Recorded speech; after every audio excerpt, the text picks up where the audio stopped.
Welcome back to the Adventure Athletes podcast. Now, another tech issue this week. I only managed to get the recording off one of the cameras, so you've got one angle, but at least this time it's the guest. So this week's guest, we've got Lee Davies coming on for his second appearance on the podcast. Some of you might know him from breaking his back. Others of you will know him from ultra running. But Lee is an incredible character. Like I said, he's gone from having this brain condition to breaking his back to running these incredible ultras, and recently setting a fastest known time running across Gran Canaria completely unexpectedly, just going out for a run on his birthday, and he just runs the length of a country and ends up setting a fastest known time. So if you want to find more out about Lee, keep listening to this podcast. Again, sorry for the tech issue. I think I've got it down for next week. We'll find out, but I really hope so, because at the end of the day, I'm a one-man team. I do all the recording, all the audio, everything myself. So fingers crossed I can start nailing it like I used to. But we're just getting back into the swing of things. Expect bigger and better episodes the more we release. But for now, enjoy the podcast. How's the back, mate? My back? You broken back? Did I? Yeah. I don't know. That's fucking so 2020. Oh, sorry. Nah, the craft's the new broken back now, isn't it? That's what you're not going to shut up about. just spamming craft. Like, Lee runs out, does might as well just turn to craft. Craft. No, it's. I haven't had any problems with it, but No. when we done that kettlebell carry at Penavan, that was only a couple of months post, really. The hospital actually messaged me day before yesterday asking for a video call to check up on progress. I've denied everyone, literally, but they've just gone, yeah. And they phoned me then. It's like, oh, we need to book you in for an online appointment.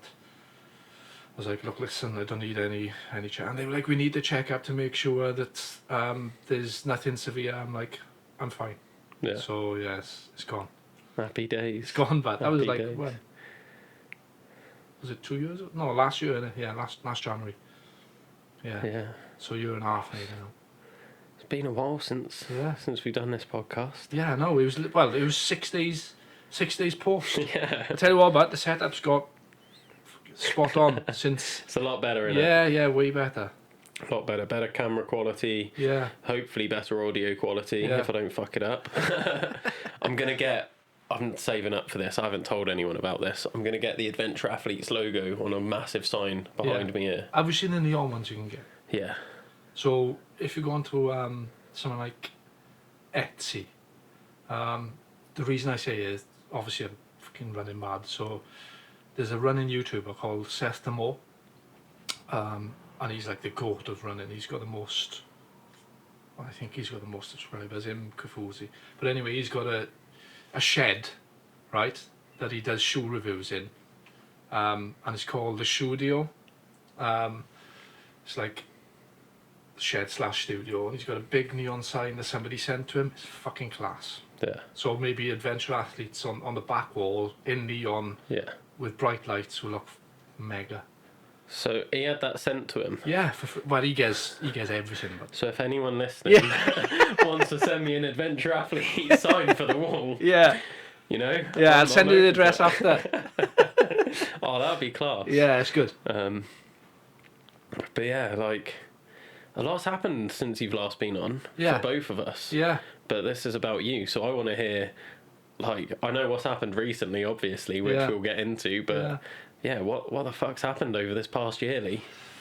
well, as we said, I broke my back, so that sort of wrote off 2024 for me completely.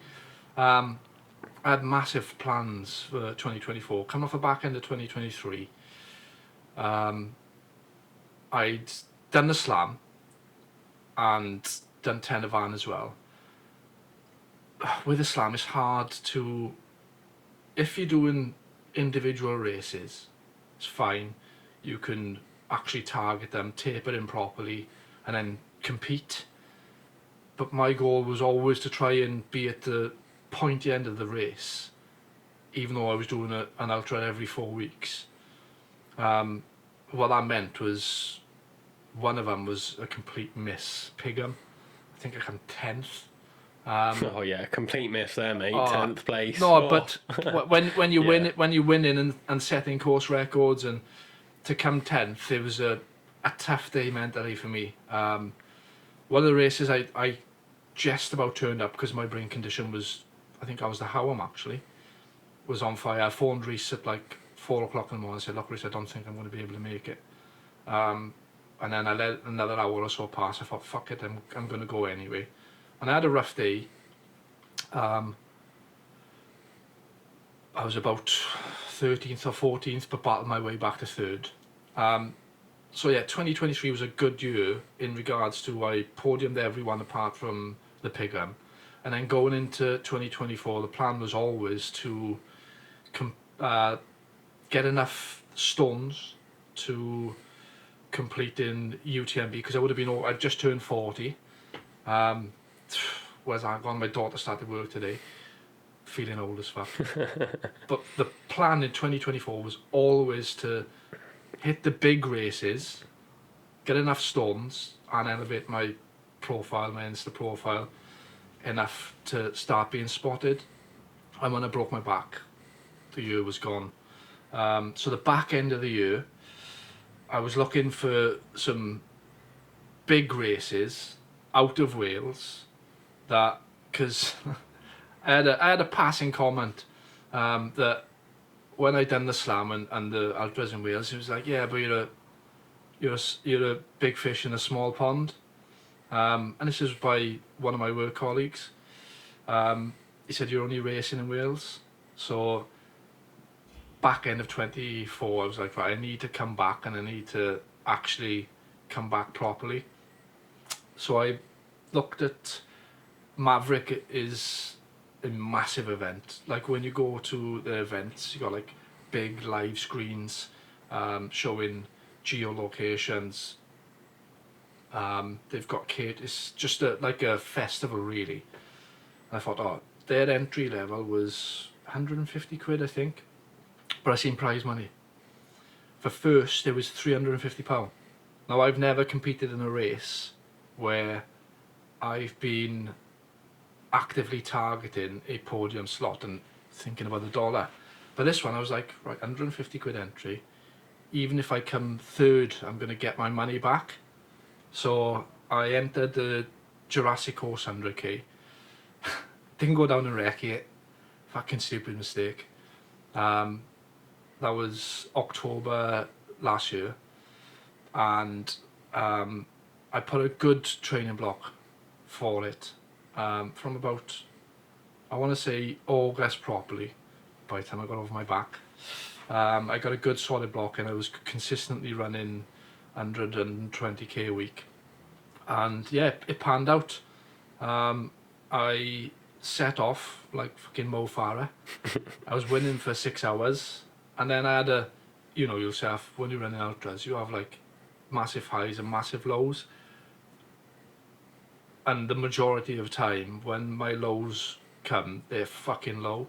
So I really have to manage, because you get caught up in the moment when you're running. Like you meant, like I know I need to feel well every 20-25 minutes. I need to drink every half hour or so, and I need to take salt tabs. But when you're caught up in a race, you're constantly looking over your shoulder. You're at that pointy end.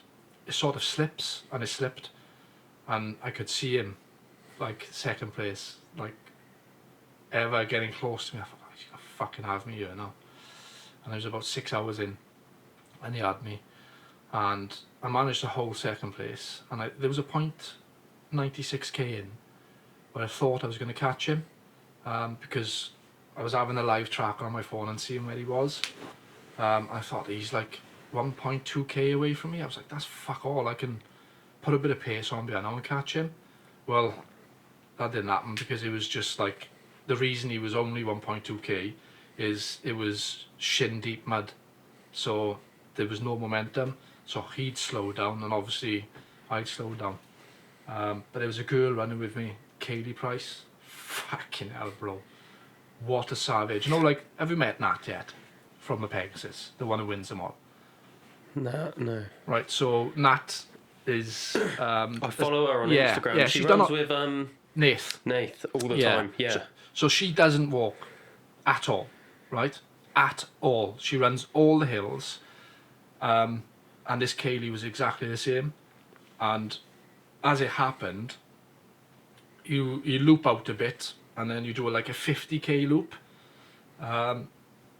Excuse me. So you run down the course, and then do like a 50k loop. But before you do that loop, we went in a forestry, couldn't see any signage, and this is where Kaylee caught me up. And I was knee deep in water in the forestry, and I thought, this is fucking dangerous. And then Kaylee said, look, I'd rather be with someone in that situation, because she was a lot shorter than me. So she decided to stay with me. She could have dusted me, but there's no... And if you're watching this now, okay, she could have dusted me. Easy. But we stayed together then for about 50 odd K, and she dragged me round.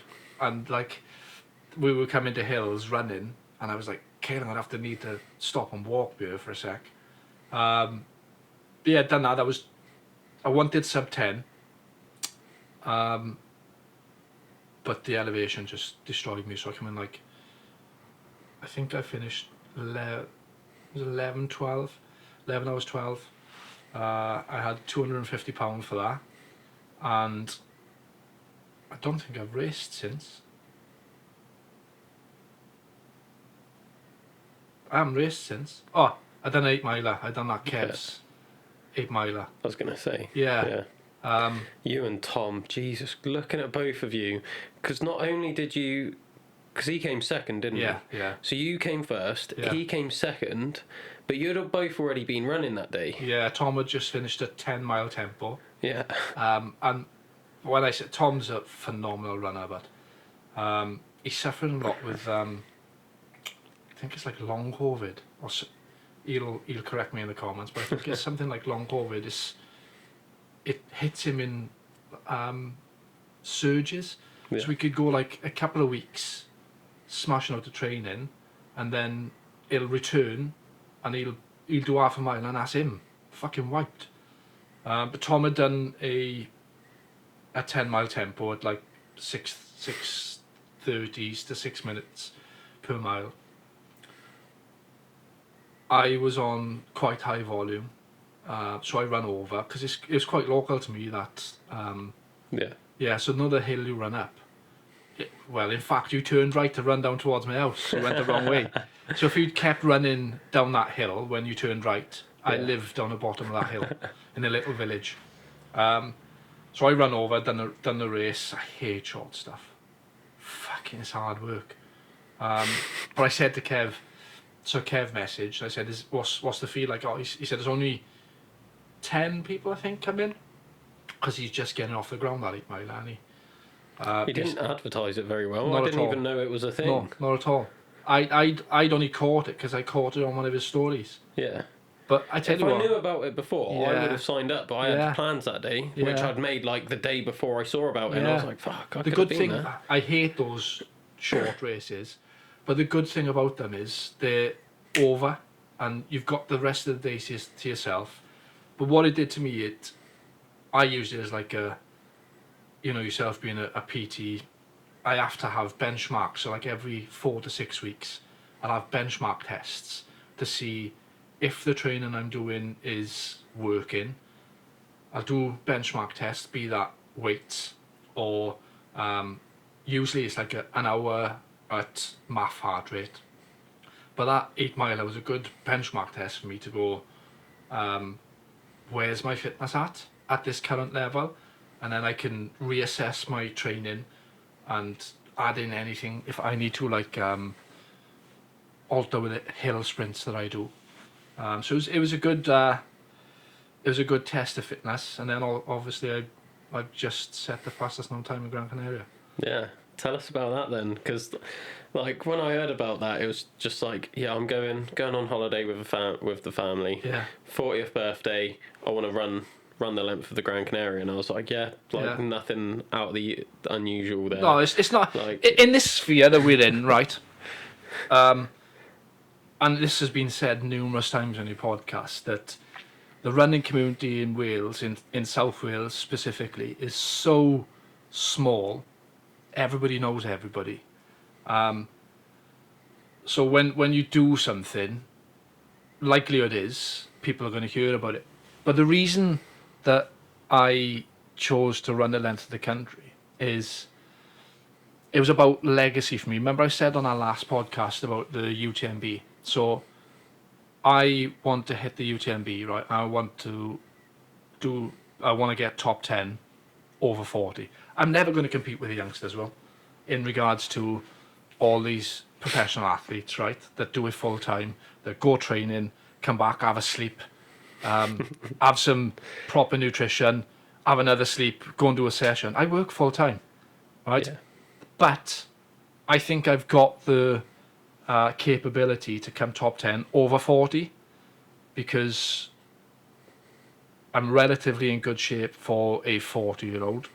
Relatively good shape. Yeah. Just goes on holiday Yeah. and runs the length of a country. That's relatively good shape. Yeah. No, of but course it is. in the grand Yeah, scheme no, of I like get it. in Wales, South Wales, you're going to be a big fish in a small pond. But when you broaden the horizons and you go against these world-class athletes, it'll be a bit more challenging. So for me, Gran Canaria was always about legacy.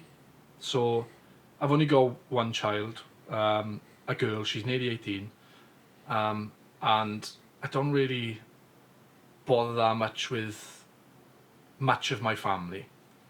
My circle's small, but I was like, I need something that when I can't run, when I'm 70 odd, I need something to look back on that will always be there. Like, no doubt when we get older, you'll forget all these little races you do. But if you do something big and iconic, and I thought, what's more iconic than your 40th birthday? And what's more iconic than running the length of the country? Now, it's not massive in the grand scheme of things because Dragon's Back, Wales, is 380 kilometres, right? And that's in September. Gran Canaria was only 64 kilometres. But I will always know now when I'm a little bit older and I'm sat in, well, I won't be in a retirement home because there's no way I'll be out on the trails. But I can always look back and go, do you know, on my 40th birthday I run the length of Gran Canaria, and that's what it was. That's why I was like, do you know what? And I did plan to do it on my 40th, which was the Friday. But when I got out there, I was like, do you know what? This is maybe a bit bigger task than I thought. But with the Insta following and then the YouTube, I thought, I can't fucking back out of this. That's what I was thinking. Yeah. Like, I went out for the first run on Tuesday, and the south of Gran Canaria, I don't know if you've ever been, is just rocky, it's desolate, it's barren, right? And I went out for a run and I was like, oh my fucking God. What have I put out there that I'm going to do? Yeah. Because it was fucking, I only done an hour, I was fucked. I come back to the room and I was like, babe, I'm not sure if I'd be able to complete this. And I was looking at the weather forecast and it was like 27, 28. And then on Thursday, so Friday was like 27 up to 30. On Thursday, it showed it that it was going to be overcast. I thought, I'm going to have to do it Thursday. If I've got any chance of completing this, there's no way I want to be doing it in the blazing hot sun. So I said to my missus, look, I'll do it Thursday, and then Friday on my birthday, we can have a spa day, we can go out, we can go down to Little Venice, which was stunning.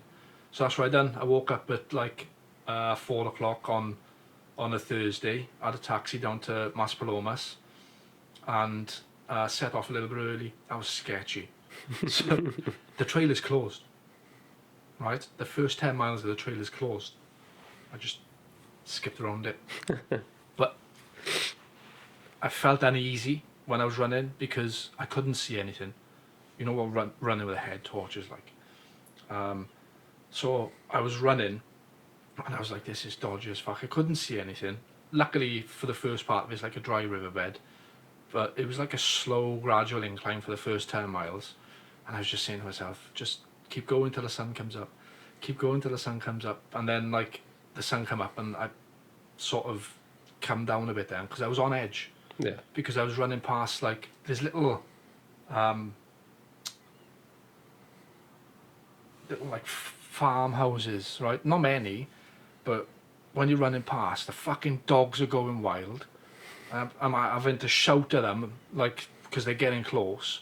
When you shout, they stop. So I was shitting myself in the dark. So when the sun came up, it was fine. It was overcast. Then I had a spell of sun, but then the rain started. It's like two different worlds. But you get past the centre of the island, and then it turns into like Wales, like greenery everywhere, like tracks like when you're going to Pen y Fan, Jacob's Ladder, and then the drizzle. What happens with drizzle with me is I get severe chafing, and I didn't use any Vaseline because I didn't take any over, I didn't buy any. So if it was anything that was going to stop play, it was ring stink. It was like I was having to alter my gait to try and stop the friction. So I was absolutely Fred-as by the time I got to like 50k. I think I done 50k in 7 hours something. I remember videoing one of the boys, Ben Wernick. I was videoing him 6.5 hours in. I said, Ben, I've been climbing for fucking 6.5 hours. Now Ben had just finished Barclays, right? He was still out in America. I said, look, I know it's nothing on what you've just done, but I said, but this is a stunning run, and I've said to him since, look, you could go over and do this. So I think Ben's going to go and take my FKT. But like, was you planning on an FKT when you went there? No, I didn't No. think he was, because No. he was just put in the group chat afterwards like, I think I've just set an FKT Yeah. here, boys. Yeah, no, it was completely. So the FKT came afterwards. I was never going out and going, do you know, because if it was, I wouldn't have fucked about like I did filming, and I stopped in a village for like 15-20 minutes and I was chatting with the locals, and then when I got back, I was looking at my time and stuff, and I was wondering, I was like, I'm not sure if anybody's done this ever before. Now I knew before I went out there that the route is a trekking route. People usually take like 3 days, so they'll stay over. They got like hostels in little villages where you can pay to stay for the night, like 10-15 quid, and they trek it over 3 days. But when I got back, I was like, I wonder if anybody's actually done it in a day. So that's when I went on the fastest known website, fastest known time, and nobody done it. So I submitted a time. You have to submit the route first, but I couldn't do it. So then whilst I was out there, I messaged the Dragon's Back group, WhatsApp group that I've got. I said, can anybody submit this route for me? It's not letting me. So one of the boys submitted it. So if you look when you go on there, the route's submitted by one of the boys called Lloyd, and he does all the Pegasus as well. Is it Lloyd Watkins? Watkins, yeah. Yeah, he's been on the pod. Yeah, he has.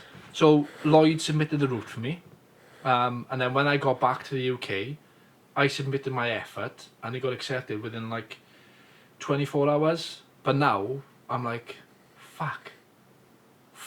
If I'd known, then I think I'd done it in like 8 hours 55. But that's a You would have gone sub 8 for sure. that's a 7-hour 30 course. If I wasn't stopping and filming and Yeah. chatting with the locals, I was trying to take it all in, you know. Yeah. There was quite a bit of a language barrier, but they could see the Welsh dragon and stuff. So I bought a vest from Soulmate. Yeah, I That popped brought- in and they yeah. told me about it. Yeah, that brought a load of attention. Can imagine it Because did. it's a trekking route. It's full of trekkers, and I passed like loads of Dutch, loads of German, and they were going, Wales! I was like, yeah. So that was a good talking point actually to buy that vest, because it worked out well, and I had quite a bit of interaction on that trail. But But if I'd known I was going for an FKT, I would have just fucking earphones in and I wouldn't have fucking spoke to anyone. So that could be broken quite easily. Yeah. So I don't know, maybe By another an trip to absolute machine. maybe another trip to Gran Canaria. You're saying it as like, yeah, like anyone could break that. There's no way I could break that FKT, mate. Not now, but in time. Yeah. Yeah. I have told you, and I've been telling everyone this because like it's keeping me accountable to my running. I've been going around being like, I've told Lee I'm going to beat him in an ultra, and Jenks is just like, oh well, you did the backyard ultra and he wasn't there, so technically you beat him. I'm like, that doesn't count. Like I want to enter a race with Lee and win. Yeah. So. It'll keep you on your toes, and keep me on my toes for sure. Yeah, I'm miles off now, mate. You've seen me running with you. No, but you've actually been putting in the biggest volume that you've been putting in since we've met. Yeah, so that week where I was like, oh, this is the biggest week I've had, like, that's ever. just continued, isn't it? I've done, so that was like the fourth time I'd done 100k in a week. Yeah. I've done that like 2 weeks back to back now, yeah. and I've got 100k running this weekend. Yeah. So you've got a what? 100k of running this weekend. What are you doing?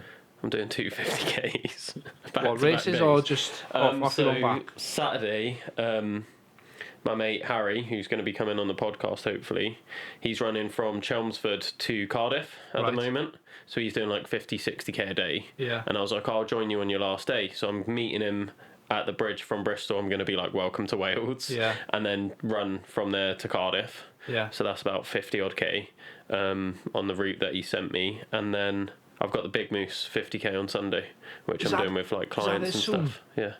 14. Is that a fucking hell, I don't even know what date that. Yeah, that's this Sunday, mate. I might come down for that. I'm obviously not signed up, but I'll come down because there obviously will be a lot of boys there. They done well there. A couple of weeks ago, Big Moose were on like 1,000 sign-ups. 7,000 spaces to sell. Well, they've sold 6,069. Yeah. Which is the same as I'm trying to fundraise for my charity thing. So yeah, I think they were at like just over 1,000 a few weeks back, just over a month ago. It's crazy. And then they've just like hammered it. Yeah, it's crazy. I think the virtual sign-ups help though, because there's people that are running it that aren't going to be at Butte Park. Yeah. Because it's like, well, I can't make it sort of thing, but they've got like a big following around the UK. Yeah. So they're like, I'm going to commit to doing whatever distance it is. And I think it's partly down to Chloe and Jeff that, like, do you know, 100%. like, in comparison to Reese and Keris and Pegasus, Chloe and Jeff for Big Moose are everybody's just drawn towards them, innit? And yeah, it's amazing that they've gone, like, because they put a post out a couple of weeks ago about the coffee shop and closing the coffee shop and stuff like that, and it looked as if it was all doom and gloom for them, but for them to pull out a sellout on that race is fucking amazing. Yeah.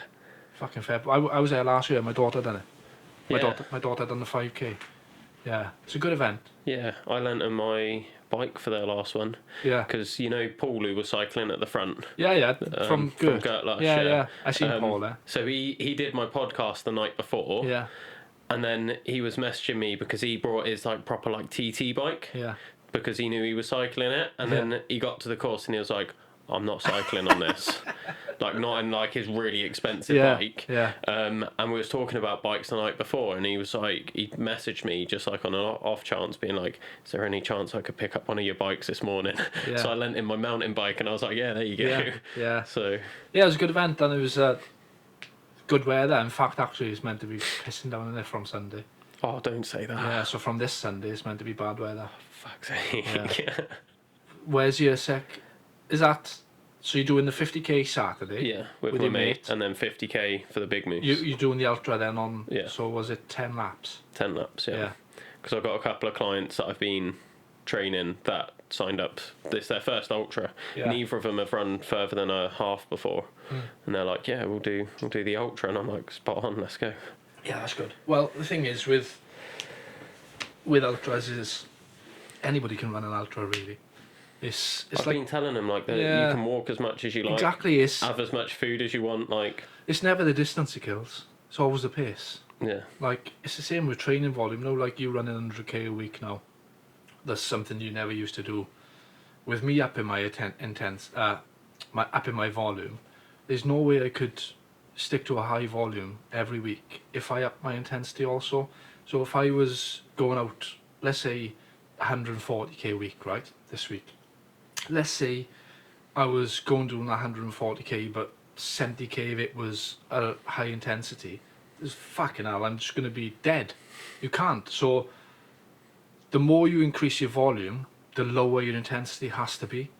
So in that 140k, I'll only have one session where it's always hills for me, where I will do hill reps, be that fucking 3 minutes or 5 minutes, and that'll be my only intensity of work for the week. And that's how I get away with then building the volume. Don't listen to this 10%. So if you're looking for running advice and 10% on this podcast, I'm in not the wrong place. Yeah, wrong place, because I'm not the one. I've gone from.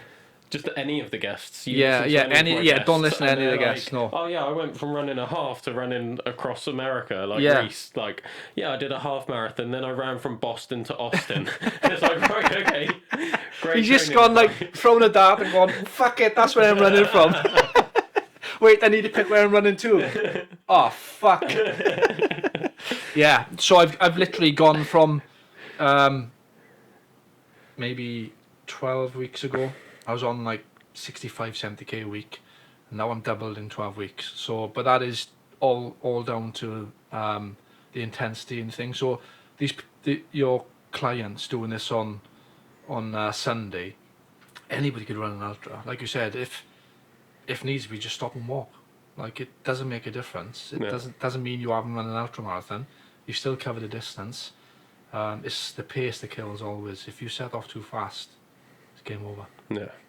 I have told them as well though that like when I've been trying to talk them into doing ultras, I wasn't expecting it to be 10 laps of Butte Park. I was like expecting to be on the trails. Yeah, I was expecting like a Pegasus event. Yeah, like a Howard. Yeah, let's go for a run, like up some mountains, stop off at a checkpoint, have like some food with like the She Runs lot or like the Mad Running Junkies. The potatoes. Whatever. Yeah, and it's just like, no, like you want to run 10 laps round a park. Like, not what I imagined, but you know. Have they come from the track though? They've come from, one of them was like Roadrunner, they'd done like Cardiff half, things like that. Yeah. Fucking hated it, was like, I'm never running again.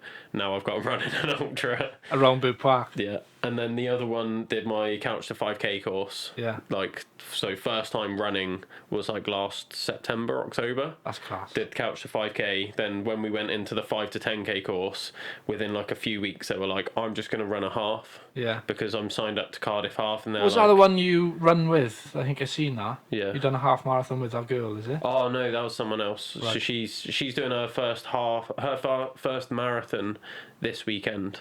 She's doing the Paris one on Sunday. So Happy days. yeah, I've got some good clients coming out there. Yeah. So I had some doing their first high rocks and stuff. They did a 119 partner high rocks thing. So yeah, they're smashing it. Fair play to my clients. High rocks. Yeah, I've signed up to 2, mate. I'm not gonna lie. So. Off. Fuck's sake. I mean, when you look at like my training and everything, like my clients have just turned around and been like, "You should sign up to this. You'll do really well at it." Yeah. And I was like, "No, I don't really care. Like, I'm not interested." But then they were all getting tickets, and we put like a group chat together, and they were like, "Oh, Will, like, do you want this ticket? We've got one in the basket," and they're so hard to come by. Yeah. So I got one for the London one, which was like a men's open, and I was like, "Fine, like you're doing it, I'll come down, support you, and then I might as well do one as well." I'm not really training for it. I'm focusing on my running goals. And then Cardiff one got announced. Everyone in the group chat's like, "Oh, we need to get tickets for Cardiff." Yeah. The only ticket we managed to get was a men's pro. So I'm doing a men's pro in Cardiff. When are they? So I think I've got one in 4 weeks' time. And then I've got 3 weeks until the next one. Yeah. So It's just gonna be another bit of a thing laugh for me. CrossFit, isn't it? Like, because CrossFit was going for so long, it's just the next thing. And it's, I suppose if you're actually into your fitness and you're running and gymming anyway, It's just a hit session. Yeah. That's all it is. It's just been capitalised, branded, and now the fucking prices are ridiculous, bro. I know, I've paid it. The prices are ridiculous. I think I've seen somewhere, I'm not sure where it was, it might have been you actually, how much a doubles ticket was. It's like 200, no, in fact, I can't remember where I saw it, but like a doubles High Rocks ticket is like 260 or 280 quid. Fuck off. £280 for an hour. Yeah. Fucking hell. I'm in the wrong business. I need to set up something. Yeah, do it, mate. Something like High Rocks, like a rip off of High Rocks. But no, it just that's the whole point of adventure athletes. Like everyone's going on about hybrid training, being like, "Oh, I can run and lift weights," and I'm like, "No, just be an adventure athlete and just be like, I can turn up to any event and perform." Yeah. Like that's what I like. I like being like, right, I want to go rock climbing this weekend. I'm fucking off going rock climbing, and I'm not like worried being like, oh, do I have to do any training? Yeah. Or it's like, oh, next week I'm doing a high rocks or I'm doing an ultra, and it's like I can just turn up and do well at any of them. Like I'm never gonna be the best at any of them. Yeah. But I can do bloody well at all of them. Like I've been thinking of doing a strongman competition this year, and it's like I can just rock up and do that. Yeah. Even though I'm training for ultras because my training allows that spectrum. I think that's kind of the point that I've always been at, really, is like yourself, if I wanted to go and do something outside of running, then because of my running and my fitness, it allows me that capacity to go and do it. Like if I wanted to go and do rock climbing, which I've done a bit of, kayaking, like all the outdoor adventure sports. But I think the bare minimum, if you're not running fit, which is the underlying key factor for every activity, then you're not going to be able to do well, and you're more inclined not to broaden your horizons. Yeah. So if you can't run, then you're sort of closing the doors on yourself. So I think running is a gateway into everything else you talk about in regards to adventure athletes, and I think it's where most people will initially start, and I go, hold on, I'm at the stage now where I can go and enter a strongman competition or go and do rock climbing, but without running, can't do fuck all. Yeah. Or you can. I can go and lift weights. Yeah, you can specialise. Yeah. But then it doesn't transfer well. Yeah. Whereas like you're saying, like running is like you've got that base fitness. Yeah. So although like it might be harder to then get into certain things like strongman. Yeah. It'll be a lot easier than someone that's not done it. Yeah. Like you've just got like a solid base where it's like, okay, I can pick up like a bit of anything, and you just pick it up quicker because your fitness, like your recovery's better, like all of your cardio stuff's better. You've got like a level of strength to your legs and your lungs that like you just need to be able to perform well. So that's how I see it anyway, but what do I know? With High Rocks, I don't think I'd pay the price. But on the other hand, because of the military, now the military are adopting this, right? They adopted it before High Rocks came out. It was called Warrior Fitness, right? So I used to do sessions exactly like that. Because they weren't really CrossFit focused, it was more of a hit session. And it'd be like doing pull-ups or throwing a wall ball, then doing a sprint. I think High Rocks would suit me in regards to the elements of each fitness test. I'm not paying £150 to go and run round a 1 kilometre track for an hour. Yeah. 150 quid. It's taking the piss. To me. Yeah. And granted, obviously, it's the next big thing in it, High Rocks. It's just going to be another fad, isn't it? Yeah, but like, it's like the hybrid, isn't it? It's like I'm a hybrid athlete. Fuck off. Running. There are certain people that I look at and I'm like, yes, Yeah. like that is what it's meant to be. Like, do you Yeah. know Fergus Crawley? Yeah. Yeah. I look at him and his content and I'm like, yeah, fair play. Yeah. Like that is like Yeah. you are pushing both of those aspects. Yeah. But most people that say it, I'm like, what are you actually doing? Yeah. Like it's just basic conditioning Yeah. at the end of the day. You're running with a bit of strength and conditioning, like, Yeah. which is what every runner should do anyway. Yeah. If you're a runner, you should be going to the gym and doing strength and And conditioning. if you're going to the gym, you should be running as well. Yeah, exactly. It's what But- you should be doing to Yeah. keep yourself fit and healthy. Yeah. It's just leading a balanced lifestyle. Like, Yeah. Yeah. A little bit of everything, isn't it? yeah. But if you're like me, it's fucking everything running. You do your strength and conditioning though. I do, like, yeah. Your squats are pretty decent, I mate. do, and this is the thing. I'm in the ultra running game. I am on the bulkier side. So if I was to compete with the big boys of ultra running, they're a lot slimmer than me, like 15 kilos.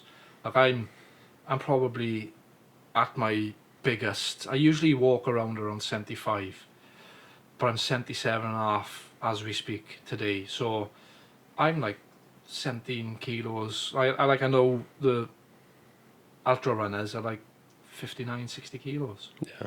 So, and that's because, And then there's me that's got like another 7.5 on you. yeah, but you're a lot stronger weights wise and everything else in regards to the rock climbing and stuff. So you've got a balance of all three because you can do 100k weeks and you can go and squat 220. I wish. That'd be the dream.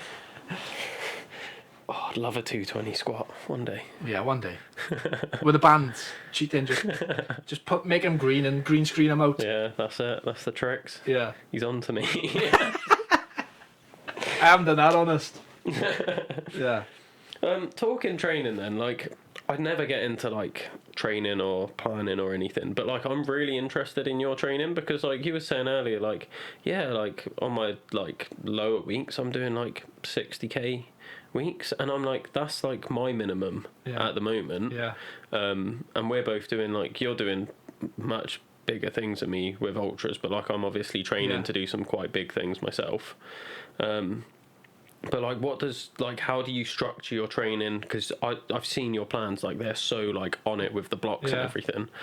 I think the key thing is, right, I got into the fitness industry in 2007, so that's when I first became a physical training instructor, and I was in charge of developing training plans to make soldiers combat ready. So from zero, passing out of basic training and the standards dog shit, getting them to ready to be able to fight, let's say in Afghanistan. So I had a good understanding, I had a keen interest in it as well. Like the anatomy and physiology has always been something that I've been really interested in. It baffles me that I haven't got into being a physiotherapist or sports nutrition or something like that, because I always take an overly keen interest in it. And in my early stages of fitness, I got a lot wrong, especially in the army, and the boys will contest to this. When I was a PTI, there's sort of a flip. So it was Lee is the corporal, as it was back then, and then Lee is the PTI. My best man at my wedding hates me with my red vest on, my white vest. But I got a lot wrong because you were, back in that day, right, you were pushed into this philosophy of everything had to be hard, right? And to skip back a little bit and give this story a little bit of context, my old man has had over 100 fights boxing. Boxing for Wales, boxed all over the UK, right? And he was constantly running. Now, he always said to me, like when I was in the army stuff, oh, your knees are going to be fucked and all this, because his running has led him now, he's had 3 knee surgeries, right? But I've always said to him, but Dad, you were doing it wrong. Like I was when I first started. the mentality of people when they start training is, and especially in the army, and I was in charge of this fucking fitness, was if we didn't come back from a run or a session and we were blown out of our ass, we haven't achieved anything. And that's the attitude I had for the first couple of years, because that's what I was taught. When you go to PT school, now your PT school in the army is intense, real intense. Best course I've done is 4 months, but you're doing 8 lessons a day, right? So let's say there's 8 of us in a class. You'd take a tab, which is a weighted march. We'd come back, get changed. I'd be taking a circuit session in the swimming pool. Come back, get changed. Somebody else would be taking a steady state run. And you're always taught, right? Back then, there was none of this zone 2, none of this recovery runs. It was fucking gun to the metal, let's go, stay with me. And it was only when it was about a couple of years in, I was like, I'm always tethering you on the edge of breaking.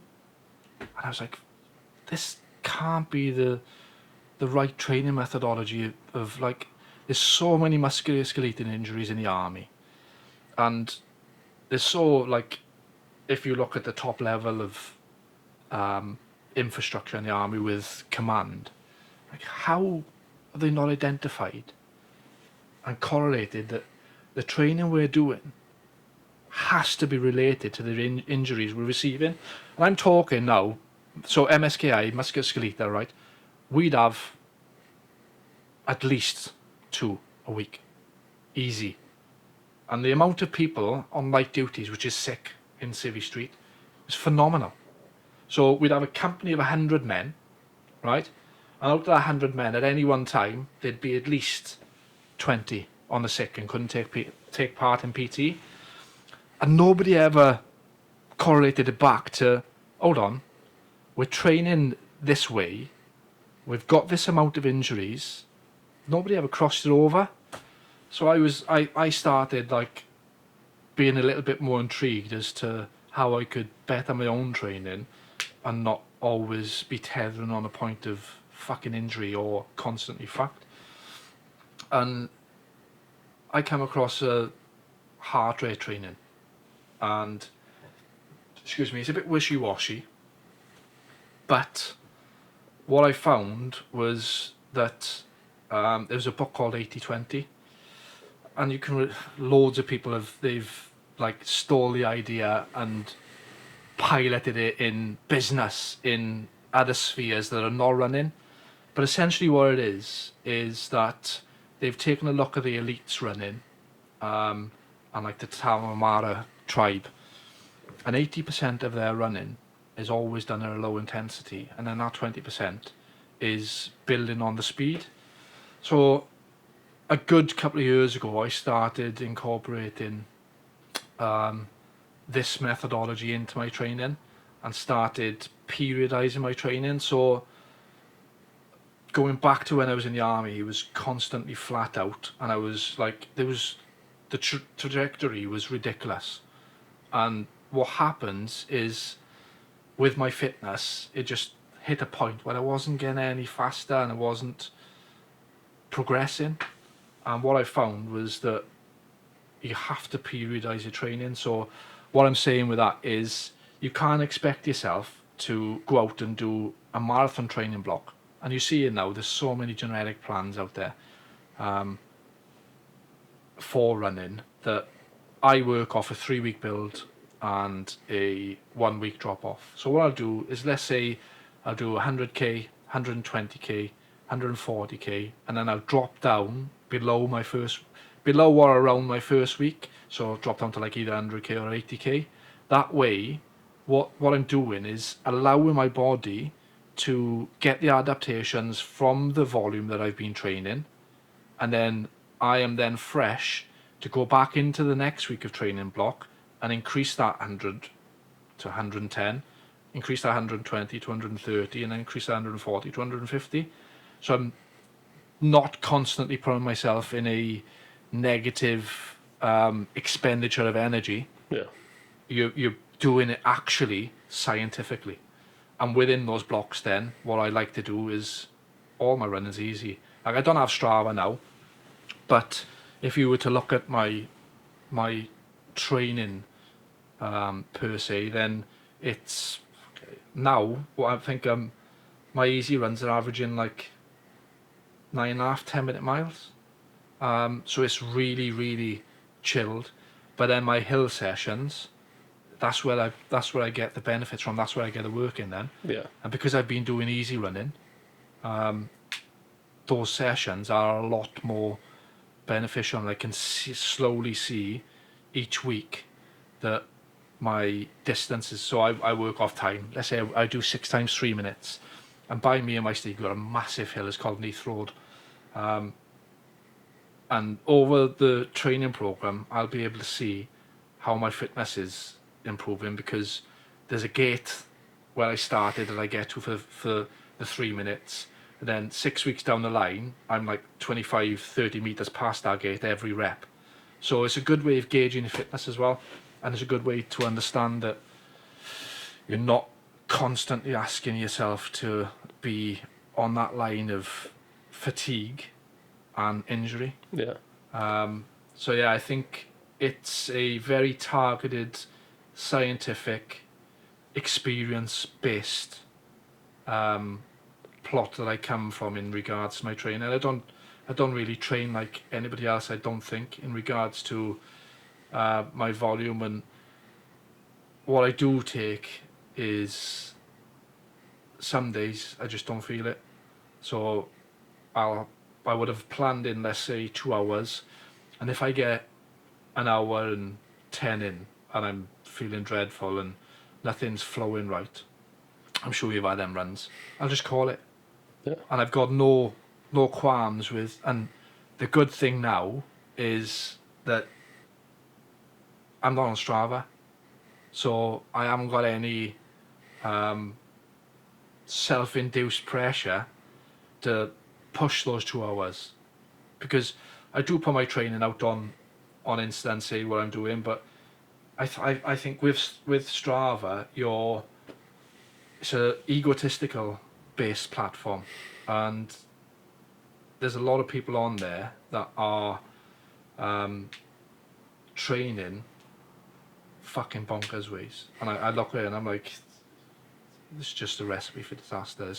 There's nothing other in that run than how my ego looks when I post it and I fucking search for kudos.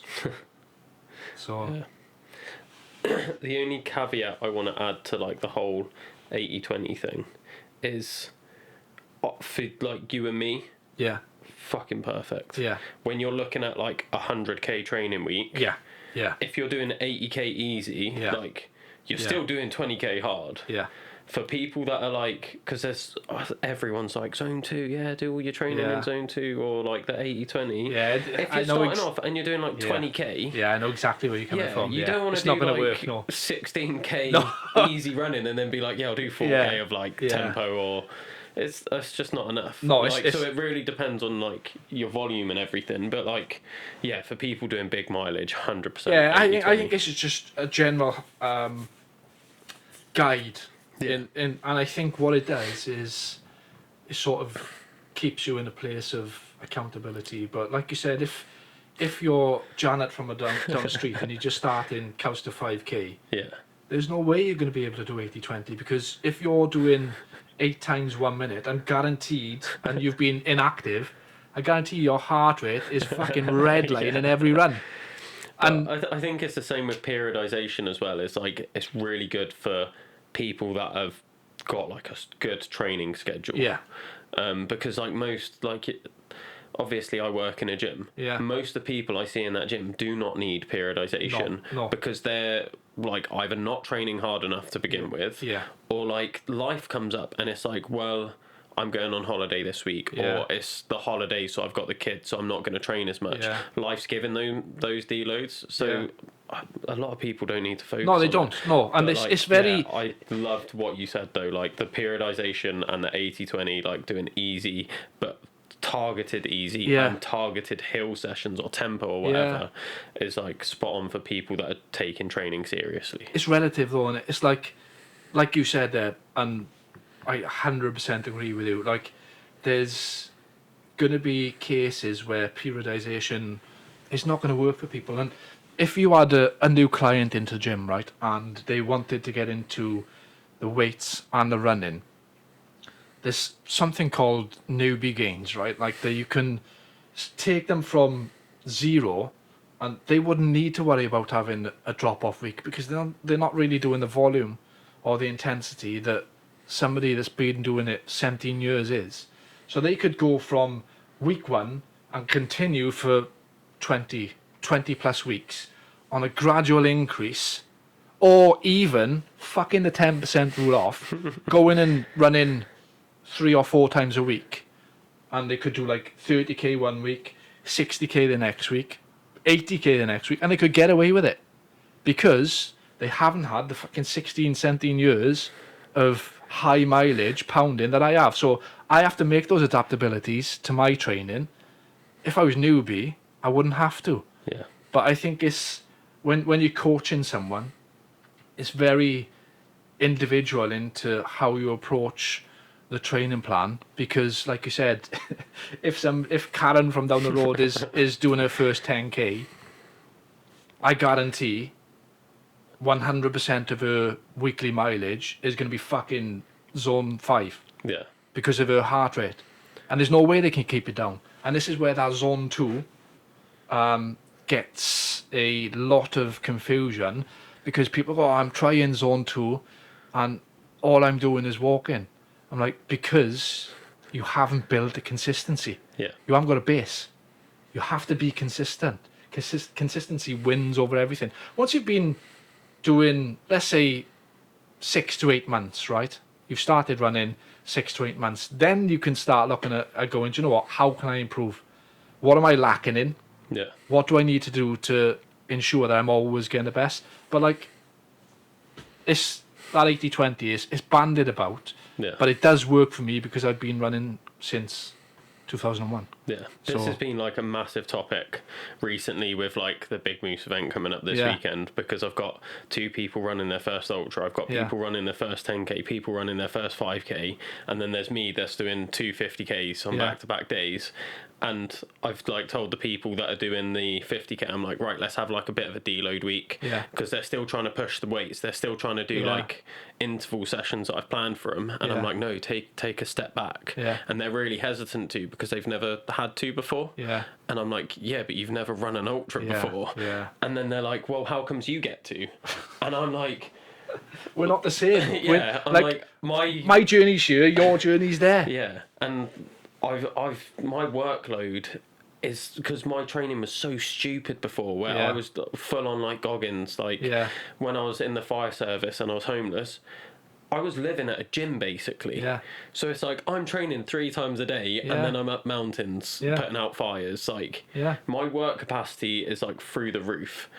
And there's benefits to that being like I can go out and just do an ultra Whenever if I you want want. to. Yeah, yeah. But then on the downside of that, when it comes to seeing improvements, I have to put in a lot more work to Yeah. even see a gradual improvement. Yeah, because you're at that end already. Yeah. Because of your outlawed with work and the training you're doing, to get those finer tuned, faster paces or longer distances, you have to then go, fuck, Yeah. I have to work harder here, or I have to be cleverer. Yeah, and then like I've got like the 10Ks asking like, do we need a deload week?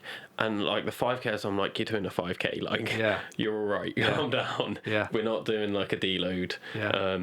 And like I've had this one woman, she bless her, she like got diagnosed with like a heart thing. Yeah. At the start of the 5 to 10k course, so she signed up to the 10k. Yeah. Did like a week or 2, and then she's had to drop off, but she still wants to do the 10k. So she's panicked this week, being like, I haven't run enough.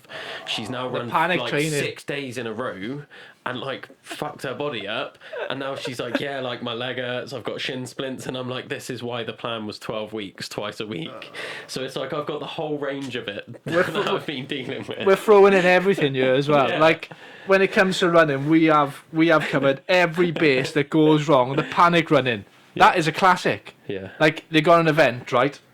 Let's say you book an event, and they go, oh right, I've got this event booked in 4 months, and then life will take over, and they'll get 4 weeks pre-race and go, oh, fuck, I haven't trained. And then they'll try and do as much as they can in a shorter space, and then they get a crap result, and they're like, oh, fucking hell, fucking hate running.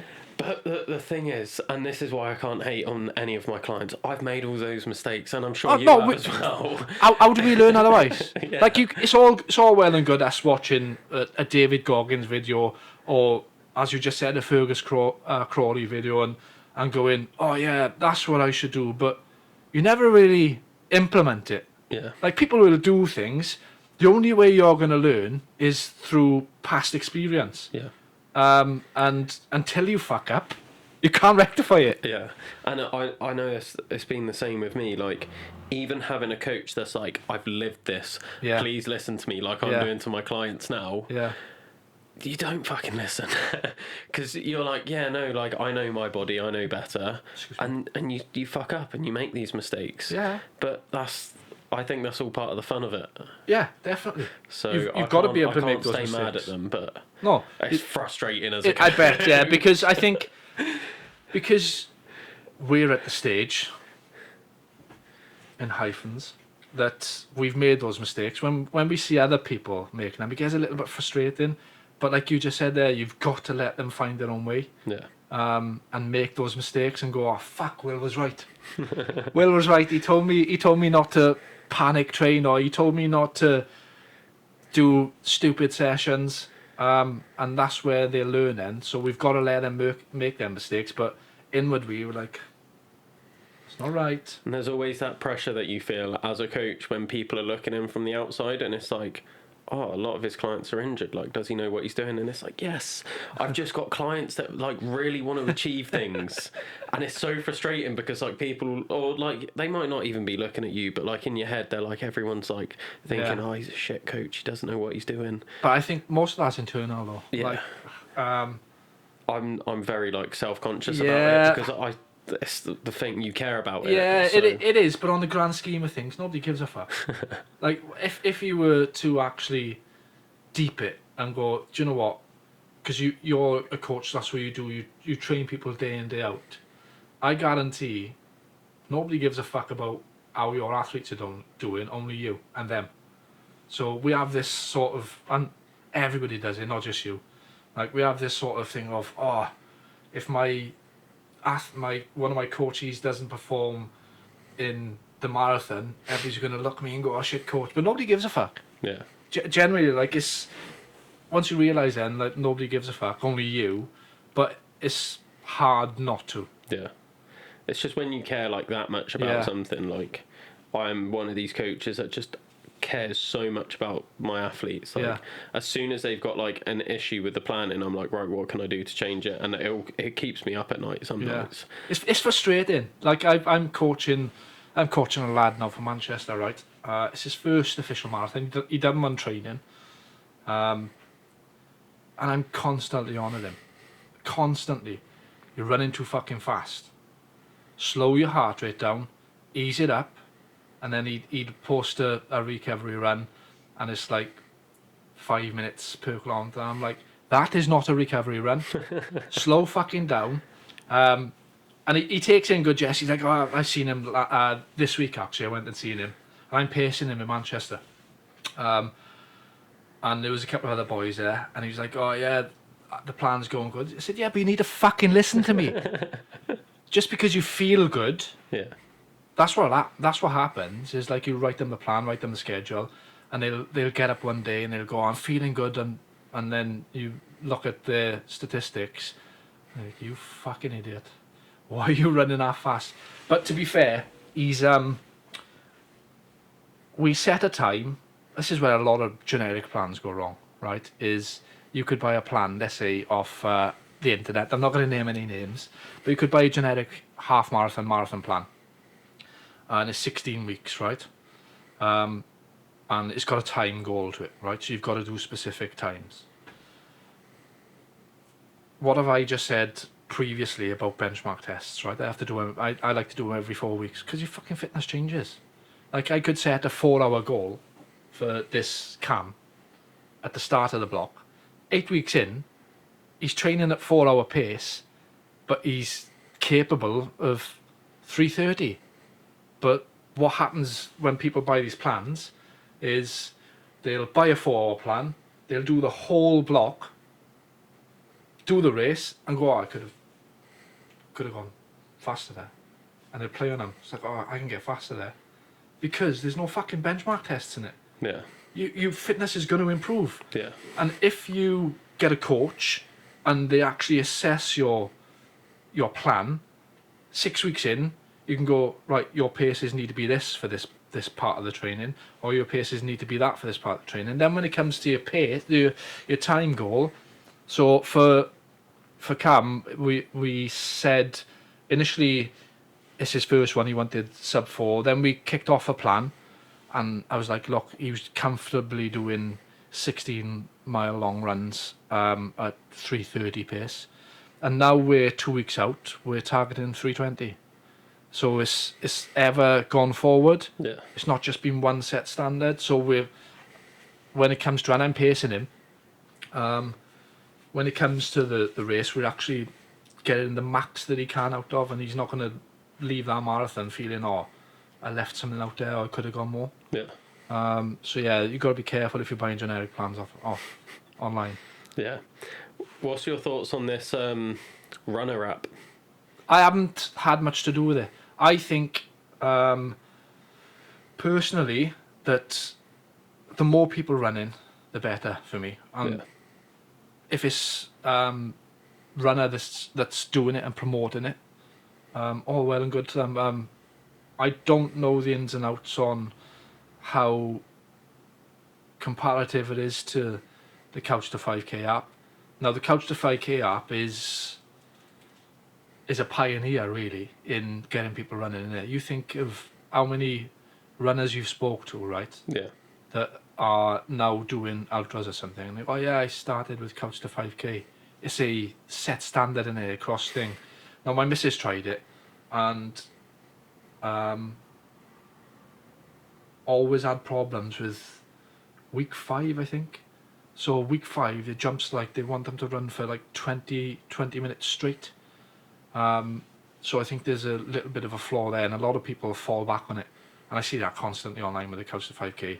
They get to week 5, they can't do the 20 minutes because it's fucking 5 weeks running. How would you expect someone to run for 20 minutes Yeah. after 5 weeks if they've been sedentary and not done anything?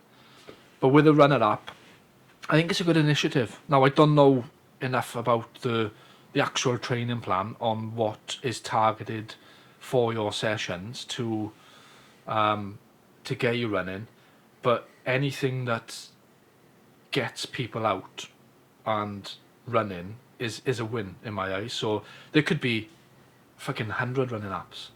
It wouldn't bother me as long as I see that correlates to people out on the road running. Yeah. And I don't think there's enough data on runner as of yet. They haven't got enough of a backlog to prove if it works. Have you seen it at all? I haven't even downloaded it, so I don't know. That woman you mentioned earlier that I ran that half with, she's on it. So I just do her strength and conditioning stuff because she was like, I don't want to get injured for my marathon. And I'm like, sound strength and conditioning. And she's like, but I'm sticking my running to this app. Yeah. And I was like, all right. And it seems pretty good, to be fair. Yeah. I quite like it. But then I don't think it gives like the adaptability that a coach would have. No, definitely not. But it's a good basis, isn't it? Yeah. It's a good basis for someone to go, do you know what? And I don't even know enough about the price or what it costs per month. But it's a good basis for entry-level runners to come in and go, I want to start running. Do they do like a Couch to 5K thing as well on it as well? Or? It's got like, you can put in whatever distance, whatever experience. So it goes all the way up to like multi-stage ultras. Fucking hell. So yeah, I think it's a good thing. Like I don't think, because it's relatively new, that it's got the background to prove that it's working. Yeah. But I do see loads of people talking about runner, and that can only be a good thing in my mind. My whole thing is to get people out and be active and get outdoors. And if runners doing this subliminally, then fucking fair play to them. Yeah. Let's talk about your recent sponsorship announcement then, because that's exciting. Yeah. You've wanted this for a long time. So. Yeah. Yeah, it's been, as you would have known, the last podcast we've done, it's been top of my list for a number of years. Probably 2019 maybe. Not craft in specific, but a running brand to believe in me, and so back when we first done our podcast, I was reaching out to people, right, like different brands, and saying, look, do you want to collab and work together, and the possibility of like promoting your brand through my social media presence. And I got so many knockbacks that I thought, fuck it, I stopped. Like I had direct inboxes, right, from companies saying that we won't consider you, or like basically come back when you've got 10k followers. So they weren't looking at the person, they were looking at the numbers. And I sort of, and this was like at the time that I had that podcast the last time, and I sort of got disheartened. I thought, you know what, fuck it, I'm not gonna bother anymore, because growing 10,000 followers on Instagram, one, is incredibly fucking difficult, and two, doesn't make me any better of a person. And if they're not gonna see me for who I am and what my message is, I don't wanna fucking work with them. So I'm glad they messaged me that, those companies. I'm glad they said that we won't work with you until you've got 10k, because if they reached out now, I'd be like, fuck right off.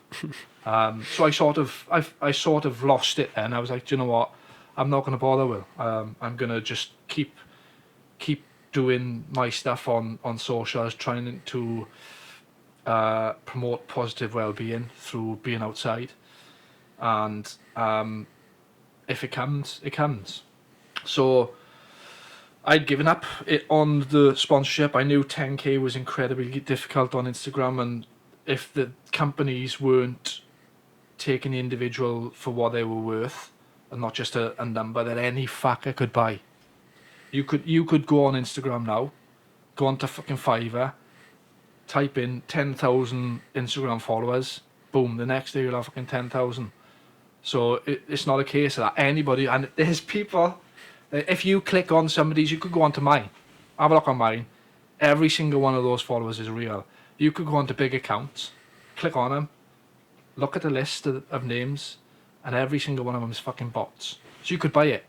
So if I was that way inclined, I could have bought the 10k followers, gone back to them and gone, oh, fancy a sponsorship? But I was like, do you know what? I'm just going to keep pushing my message out. And as it happened, when I run the Gran Canaria, on my 40th birthday, I had a message on Instagram off one of the boys, off Gar, the mental health wanderer. And he was like, Lee, just to let you know that your name's been mentioned in a craft meeting for you to work with them. Now, I didn't really know the ins and outs of it at that point. But I thought, no way. I said, well, you've mentioned it, have you? And he went, no. The girls that run the social media marketing have mentioned his name. And then he said, I said, oh, I know Lee. And he said that I backed you.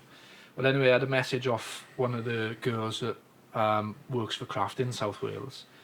And she said,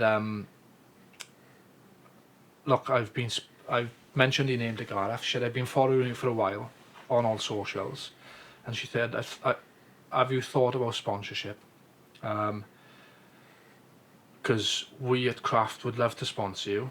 And I wanted to snap you up early, because the last person that I let slip got snapped up by Gymshark. In my head, I'm thinking, that's got to be Kai and Fit.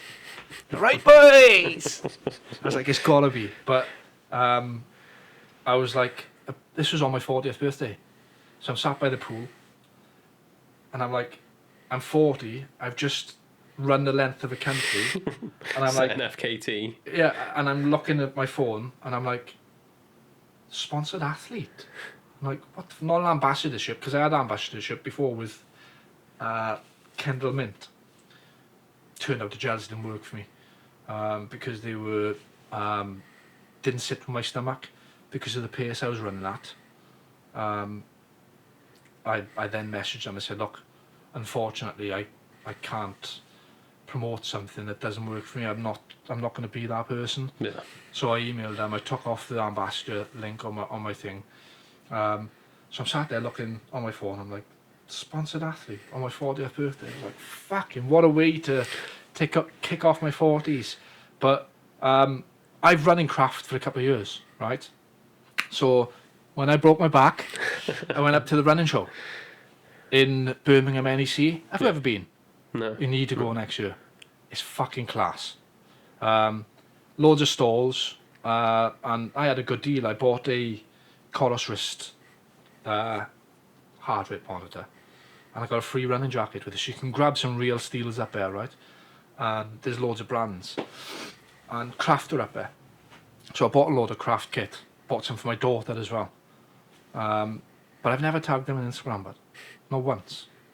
Like over this 2-year period, the amount of posts I've done, I've never been one for at craft, at Adidas, at Hoka, and there's obviously benefits to doing that, but I've never done it ever, not once. Yeah.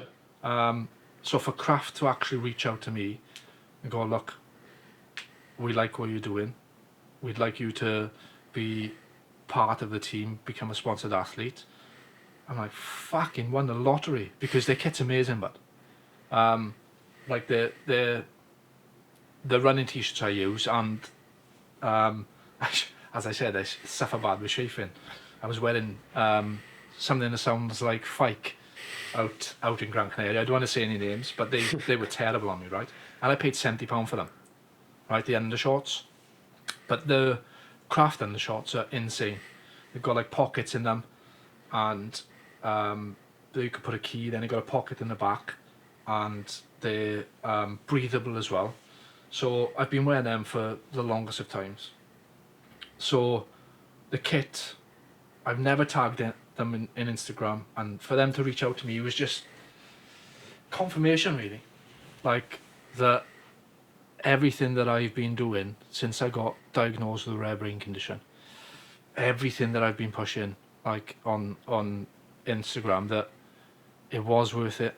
Yeah. Like for the longest of time I was just posting, and not to nothing, but like hoping that somebody would resonate with my message of you can better your mental health by being physically active and being outdoors.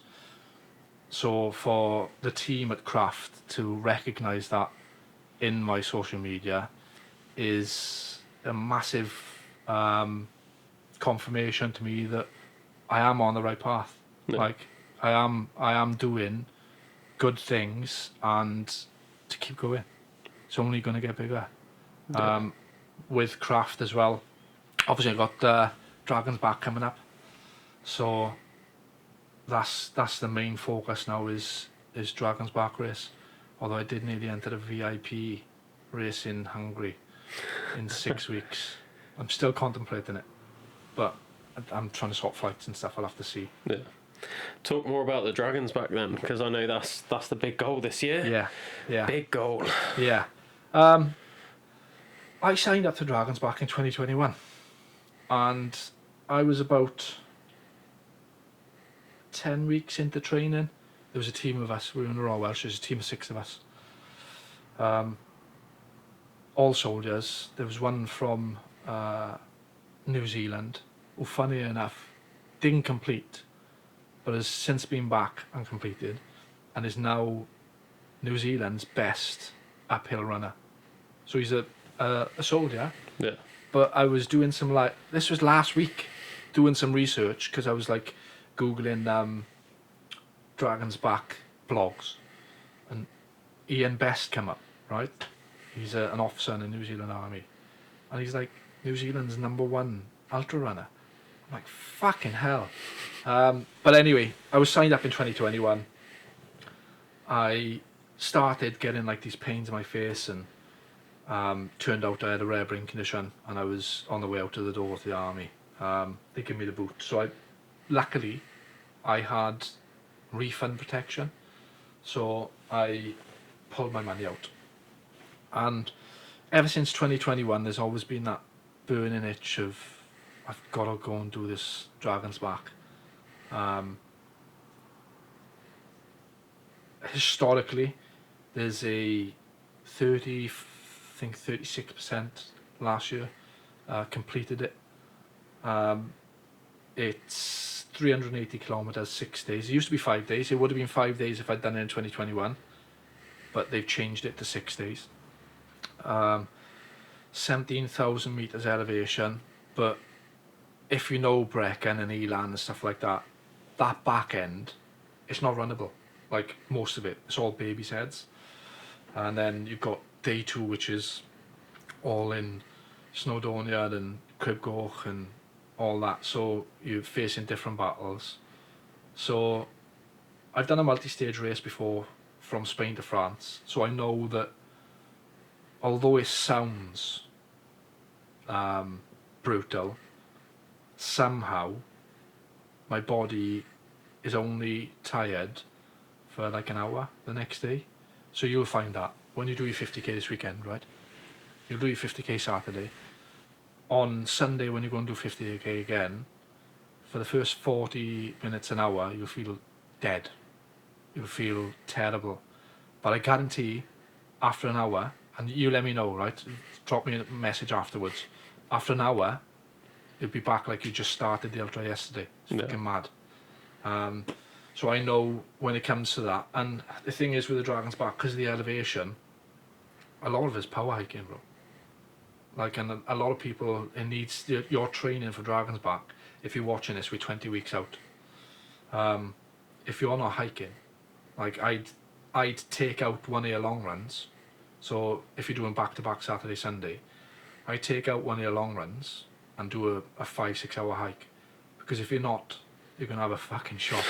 Because it's brutal. Yeah. It's hiking speed. Like I went up last week to Cry Res, and I done like 10 miles in 3 hours.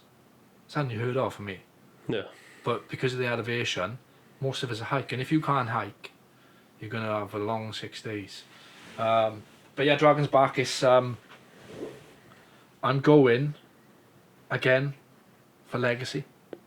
And I want to do as well as I can. I don't want to just complete.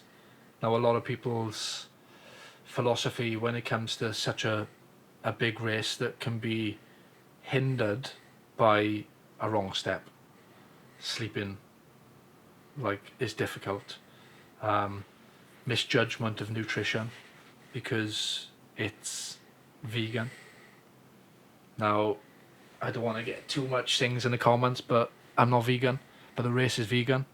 So how do I overcome that? By hitting my protein goals during a race. So that's going to be another obstacle that I'm going to have to encounter, because can I counteract it with just a fuck ton of chips and soup, or do I carry a fucking massive trail bag of nuts, but then you're only allowed a certain weight? So there's so many factors to this race, so many little intricacies that you wouldn't normally think about in a normal race that I've got to take into consideration that will get me across the line. Now, ultimately, I'm fucking data nerd, so I've got spreadsheets of weights, what I need to eat when, what's that, how much my weight will be, each drop bag specifically broken down into what's in there, blah, blah, blah. So providing that I don't take a wrong step, which is so easy to do because of fatigue, you're going to be running for like 10-12 hours a day. Providing I don't take a wrong step, or I don't get my nutrition wrong, or I don't get ill because you're in a shared tent. But the good thing for me is I come from the military, so whereas a lot of people would have struggled with that field administration, it's second nature to me. I spent 20 years in the field. Yeah.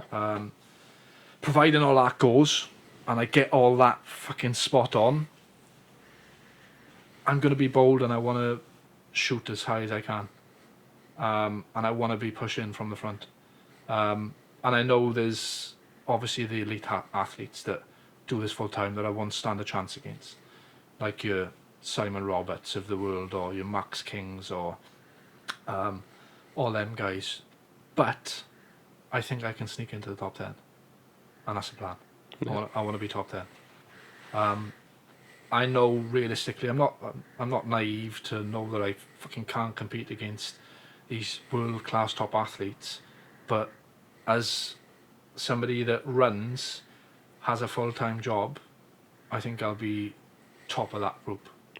Yeah, I think I'll be pushing, and if there's only 5 pros or top athletes to turn up, fucking all the better. So if you're watching this and you are a pro athlete, don't turn up so I can get higher up the ladder. Oh, honestly, like, you're gonna smash it, mate. Like, I see the work that you put in, Yeah. and I see the progress since I've known you, and fucking hell, like, you're a machine, man. Yeah, it's all coming along nicely. But like I said to you there, right? Lloyd, who you had on, all it took for him was one wrong step. Yeah. One wrong step, and it's game over. And that was day 4. Like, so I could get into day 5, which is the biggest day, 71k, over 4,000 meters of climbing, from all over the fans in Brecon, down to Talabont area. I could get to day 5. I could even get to day 6, and fucking snap my ankle.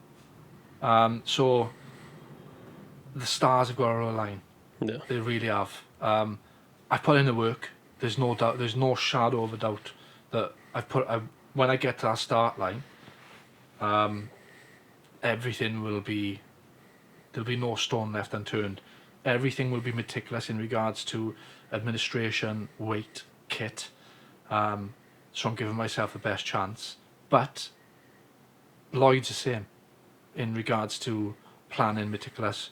He got to day 4. All it took was one wrong step, and that could end my thing. So I think that's going to be a big thing for me. Luckily, Lloyd is going back, and it's a massive financial commitment to actually go back and give it a go again. But I think this is my one shot. So it's taken a lot of time from family in regards to training, like double days, 3 times a week. So getting up in the morning and going out in the night. Like sometimes when I finish work, because I work full time, I work till 4:30. Sometimes I'm not getting out like 20 to 8, quarter to 8. By the time I've been to the gym, had a shower, so it's a massive time commitment. So I don't think that I'll be targeting the Dragon's Back again. So it's go hard, go home, and if I die on my sword, then I die on my sword. I'm just hoping the stars align. I'm going to do my best. I'll stay switched on at all times. Yeah. I am a strong climber and very good on technical descents, confident. But I just need to be sure that confidence isn't fucking cockiness. Yeah. And I overstep the mark and fuck myself up and fall over. That's my biggest fear for Dragon's Back, is getting so far and then coming up with an injury. Yeah. Like, if it's repetitive strain, right, I'll man the fuck up. If my toenails, or if I've got blisters, or I'll swallow a pill of man up and crack on. But if it's something out of my control, like a fall, like my knee goes or my ankle, that's my biggest fear for Dragon's Back. Yeah. So getting to the finish line is number 1 goal. But having said that, I want to get there top 10. Yeah. So yeah, ultimate goal is getting to the end for me, because I know a lot of people done 36% last year, and I guarantee you're talking easy 75-80% of them will be injury. The other I'm assuming I'm making this shit up, right? But in my head, I'm like, Yeah.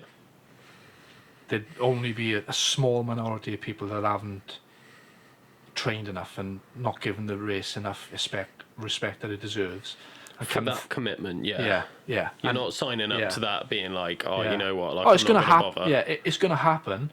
And I've watched the documentaries where people have said, "Oh, I didn't train enough." But I think the biggest percentage of people that don't complete is because of injury. Yeah. So I want to be one of that few. I want to be that 36%. And if I am, then I think I'll put myself in good stead to be in contention for top 10. Yeah. Yeah. No, I reckon you got it. So, yeah, don't let me down, boy. Yeah, just add more pressure on me, but Yeah, no worries. I'll give you like a adventure athlete's top to wear or something, so you definitely can't fuck up. We're in this group. One day out of the 6, come on, you can put an AA top on for a day. For the They won't finish. mind. Yeah, there you go. No, you've got some big things coming up. I'm super excited to follow along. Yeah, but I don't know what's next after that. After Dragon's Back. I can give you some ideas if you No, want. no. There's obviously there's the standard in this, the Leadville 100. There's the Badwater. There's Western States, UTMB. But again, it's time commitment, isn't it? Yeah. I just have to get up earlier, so it's not affecting family life, isn't it? That's the only thing. But it's I don't know what I'm going to do after this yet. After Dragon's Back, we'll play by ear. There's nothing in. I haven't booked anything in, so Yeah. the world's my oyster. That's it. I haven't got anything after my 6 and 6 officially. What date are you doing that? That's going to be... Originally, I lined it up so I was going to do the rhythm with everyone, like finish with everyone. When's that, September? So that was September. Oh, it's the same but day as I Dragon's couldn't- Back, isn't it? Yeah, but Yeah. I couldn't get that time off work. Yeah. So then the time that work gave me off, I was like, right, I can line this up with the Edam. Yeah. So I'm doing the Edam with everyone, and then I'm going to go do the Rhythm on my own to finish. So odd. But since then, I've quit my job. Yeah. So now I'm like, I could have just... the whole reason why I was doing it in a week was because I couldn't commit to Leave, Saturdays yeah. off Yeah. with work. And I'm just like, this is fucking hilarious me, now yeah. because I could have just done the slam Yeah. as it is. I didn't have to do it in a week. Yeah. And some people have been like, you can still do that, Will. And I'm like, no, I've said I'm doing it in a week now. I'm doing it in a week. And I've set the date, so the date's staying. So I'm doing it with the Edam. So last weekend of July going into August. That could fit well with. Well, so it's Canon first. I'm not doing that whether you can fuck with it or not. Not a fucking chance in France am I going back to that race. I'll go and volunteer like I did last year. You will not see me running 42 miles in the canal ever again. Fuck right off. Have you done it before? No. Oh, bro. I've only ever done the Rhythm. Bro. I've done 3 ultras. I did the OTT ultra. Yeah. And I did that. That was my first and my second ultra. Yeah. Then I did the Rhythm. And then I signed up to do the slam in a week. So I've only ever done 50Ks Yeah. before signing up. And then since then I've done, because I hadn't really done many running events either. Then I did the Kev's half. Yeah. And then I did, again, didn't really train for that. And then it's only this year that I've taken training seriously. So then I did the Hateful Eight, Yeah. 6 weeks ago. Yeah. Just, 5 weeks ago And the now. backyard ultra as well, isn't it? Yeah, and then last weekend, Backyard Ultra.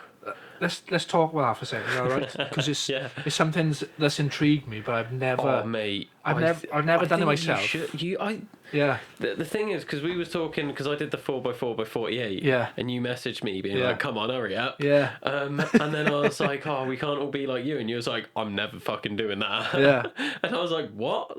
You, of all people. Because I had the same from John Hares. Yeah. And I'm like, you two fuckers are some of the best athletes I know, Yeah. personally know.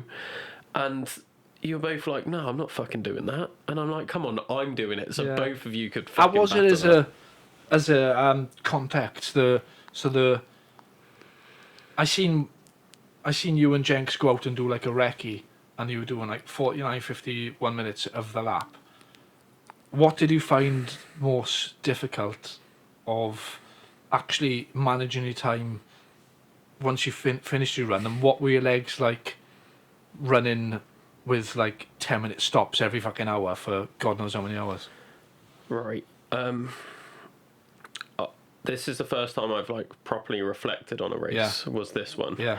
And I wrote a whole race report, which I've never done. Good. I want to read it.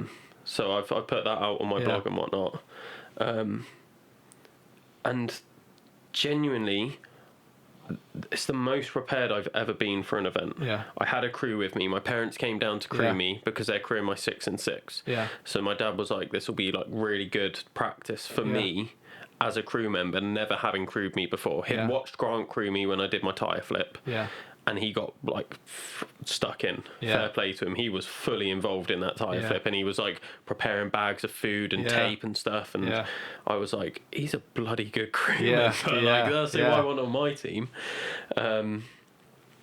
So I was like, I want you guys to come down, crew me. I had my friend do a meal plan for me. Cooked everything for me. Gave me like snack things to be like, right, this is what you need to be eating and whatnot.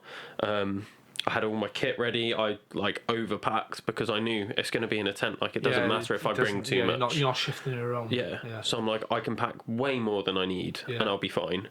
And I was like, like I've laid everything out like a professional would. Yeah. So when you come in, there's no fucking about. Yeah. But like the whole prep for the event, I was like, I've gone in with a professional attitude. And I think you could tell when I was on the course and whatnot that I did, because like I'd get in and my parents would be there and my dad would be like, right, what do you want? And I'd be like, right, I want like a kit change. But I'd always tell him the lap before as well. I'd be like, when I get back from this next lap, I want a change of clothes. I want my chafing cream ready. I want my spare shoes out. I want to swap shoes. I want this food. Like, I can't remember. Did you go out naked?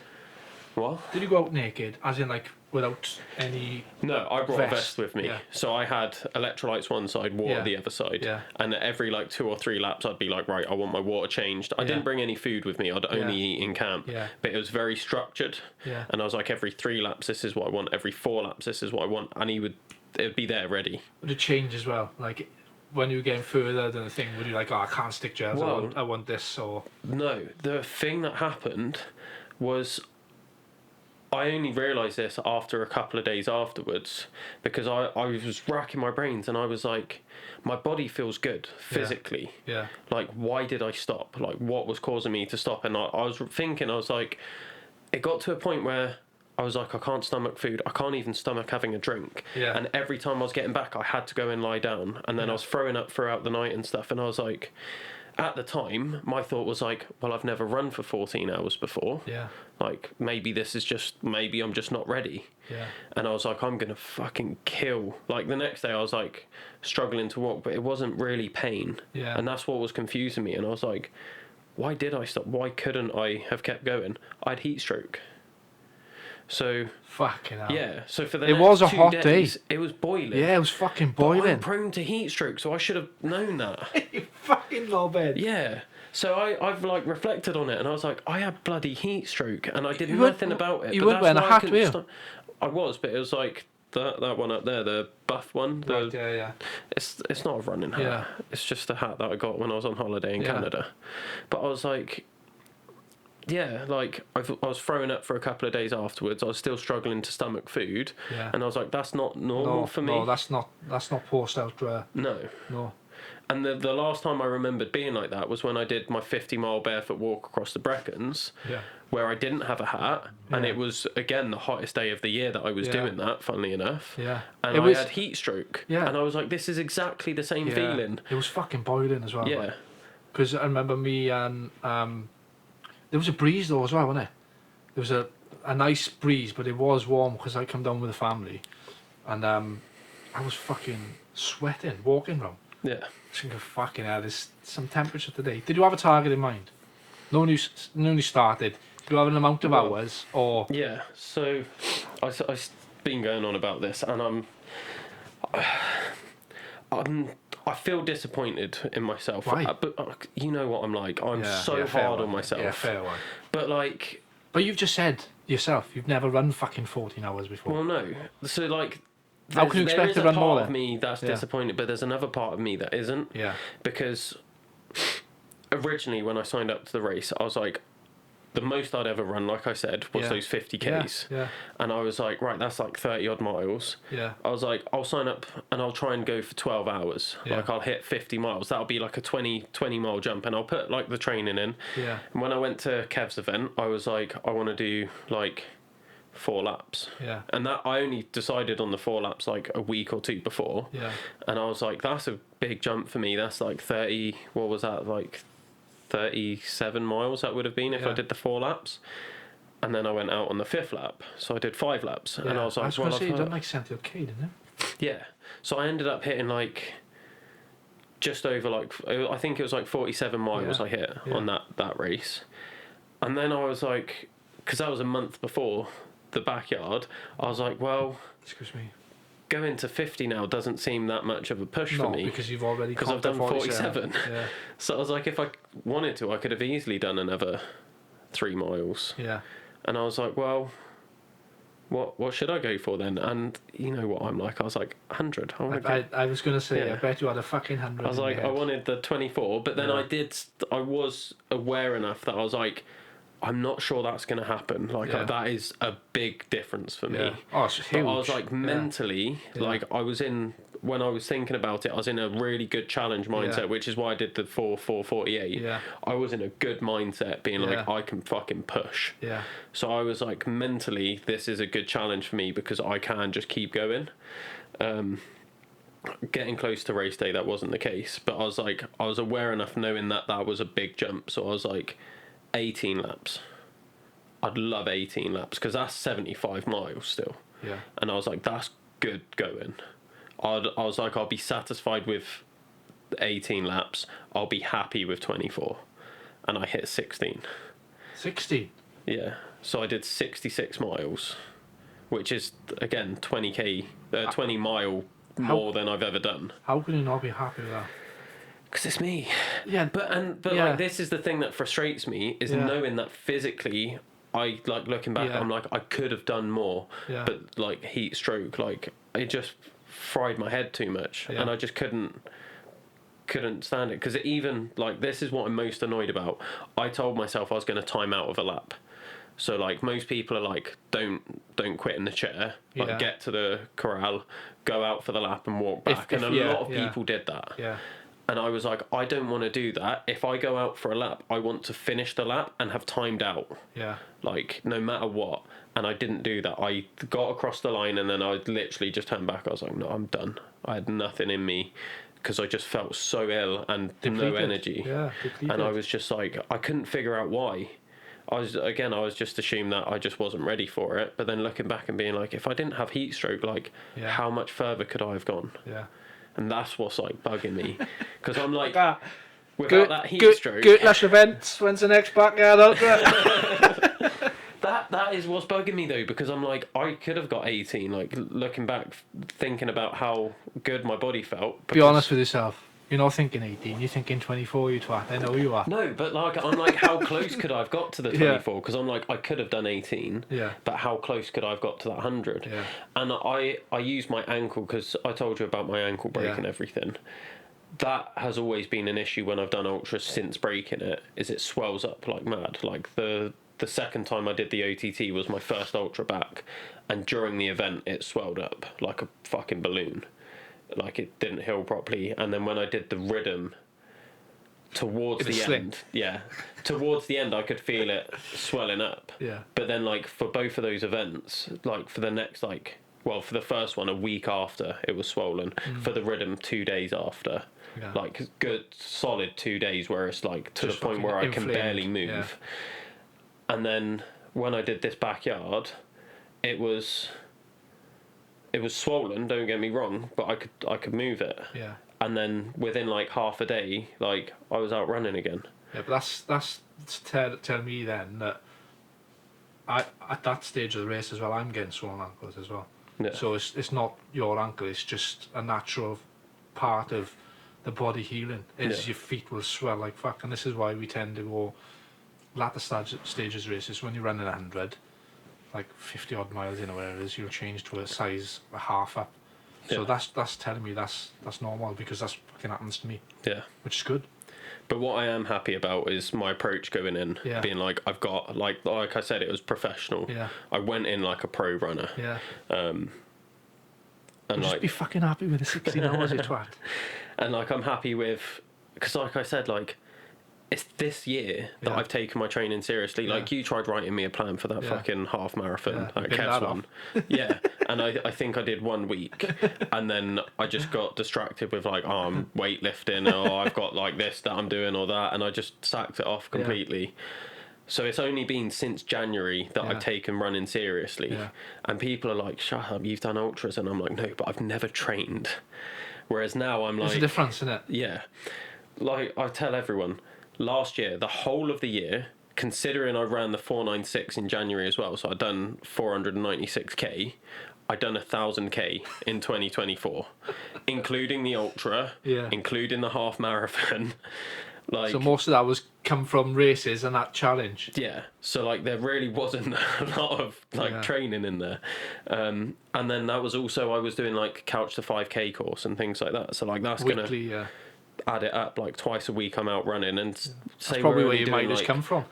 yeah, basically, Yeah. doing like 4 or 5k a week, and it's like over 12 weeks, that's like that adds up to like good like 50 100k, Yeah. say, just on couch to 5k, which for me isn't really training because No. I can run a 5k. Yeah.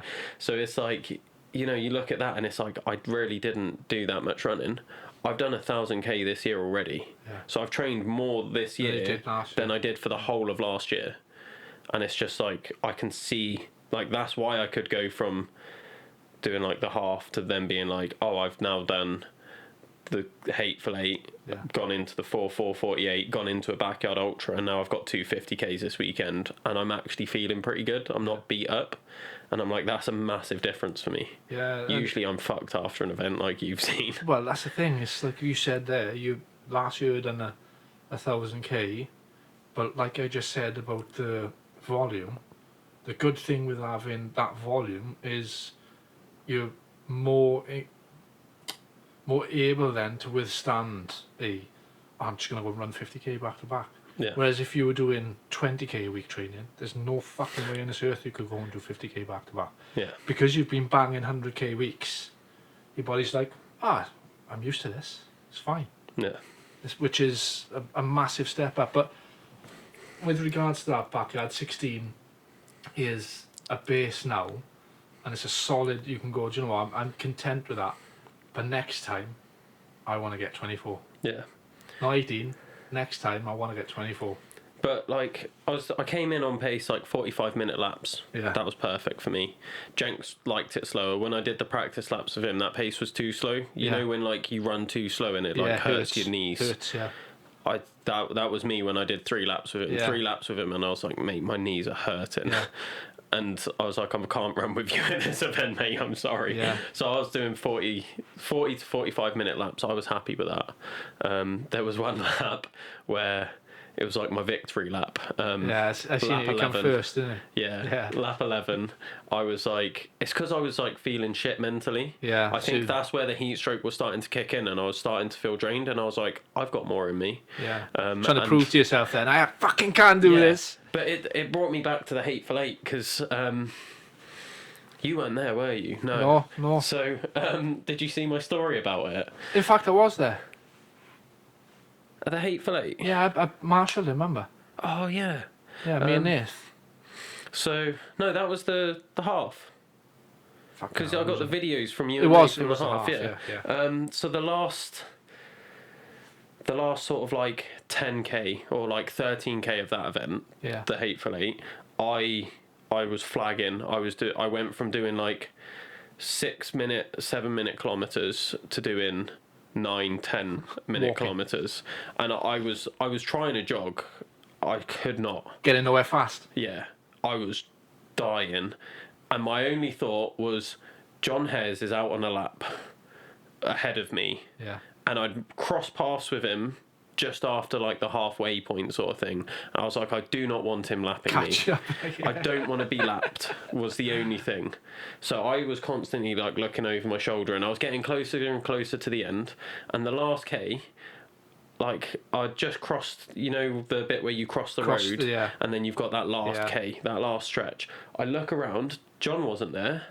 Luke Merritt, who was the person behind me, was there, and I was like, where the fuck did he come from? And I spoke to him afterwards, he was like, in my head, I've seen him flagging, Yeah. I've got Got him him. now, I've got him. Yeah. and I was like, I'm not getting done here. 4:30 I kilometre, seen it. my next K. I seen it. Like you can see you flagging when you check your splits, and then out of the blue, like a 4-something minute kilometre, Yeah. where Luke is chasing you. Yeah. And even Luke was like seeing me speed up, and he was like, I looked down Demoralised. at my watch and saw 4 kilometre, and he was like, nah, I'm done. You can have this one, Will. Yeah. And it was just like, I think back to that, and I was like, well, how much more did I have in me? Like that, me flagging then was completely mental.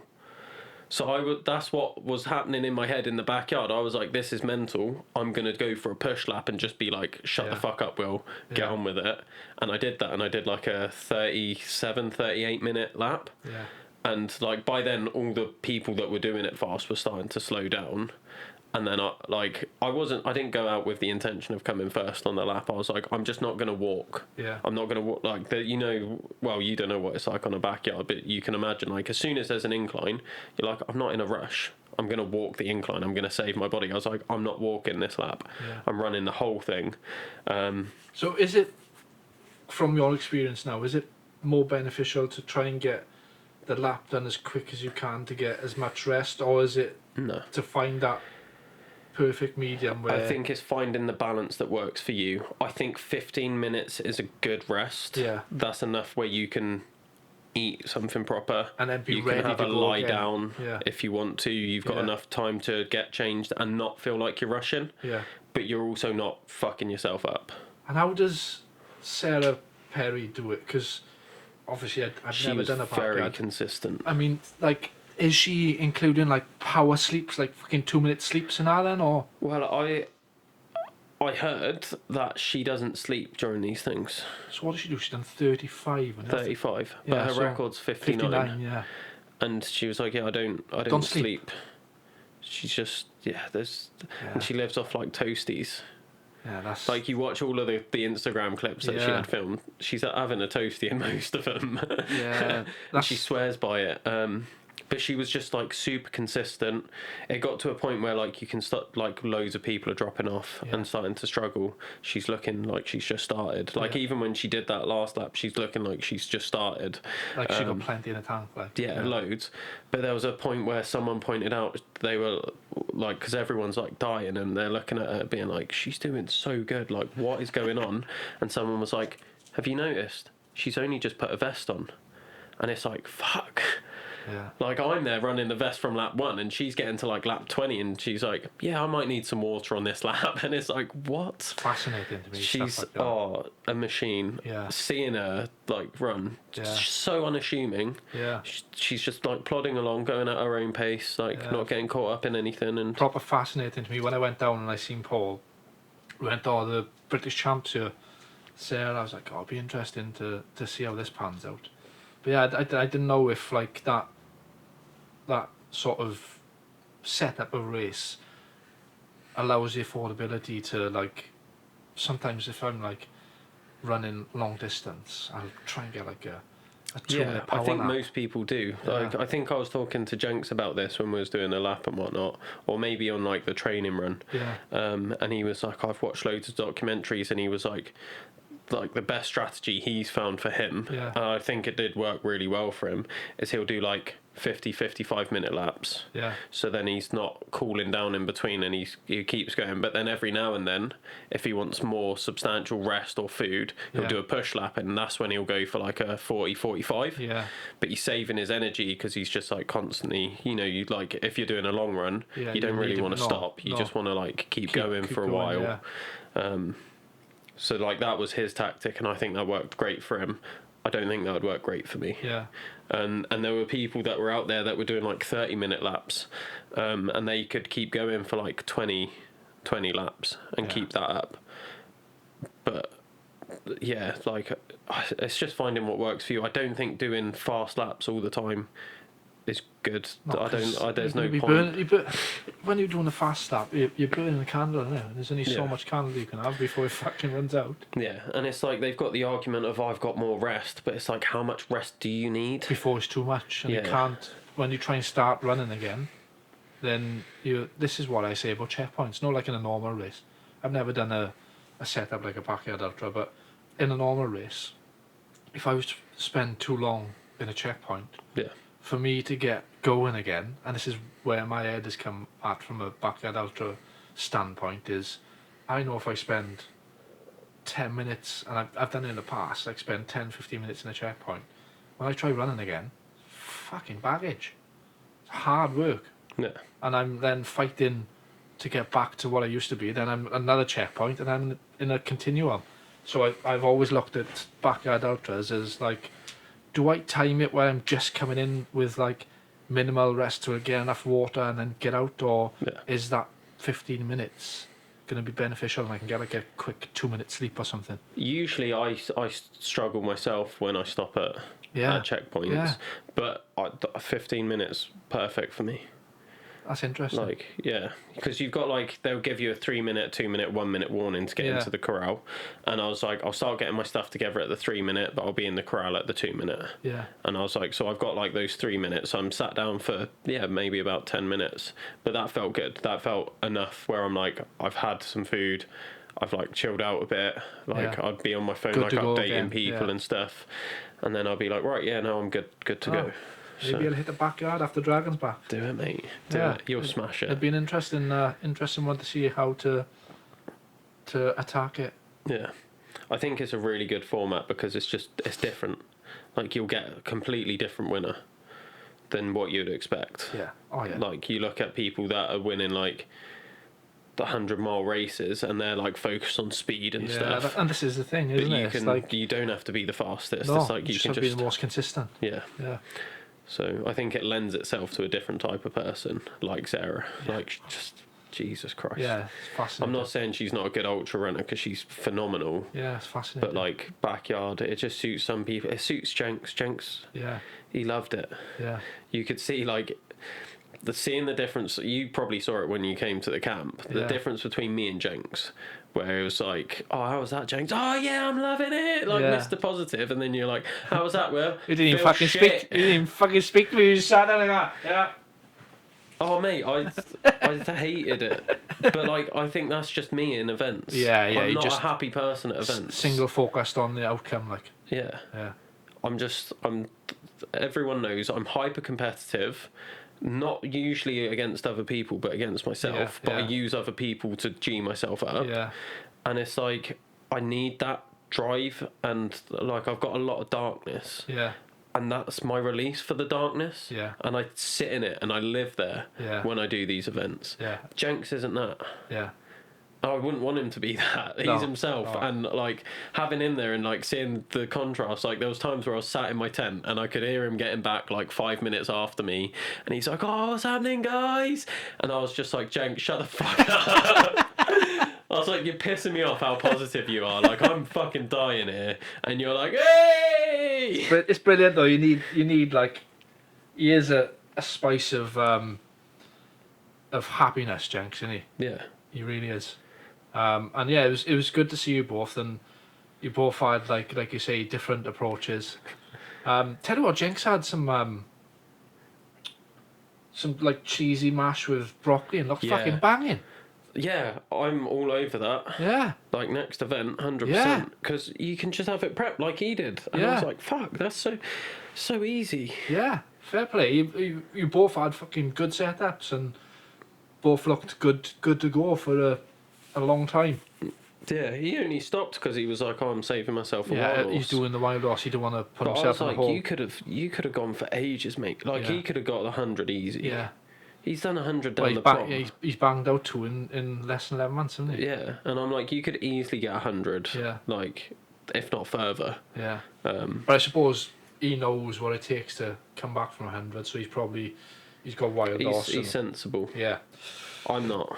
Yeah. Like, in my head, like doing the backyard and then doing this 50k on Sunday, because that's all I'd originally signed up for. And people were like, why are you doing them like so close together? And I'm like, this is my first real test. Like my first test for my 6 and 6 was like, can I cover a big enough distance on Kev's event? Yeah.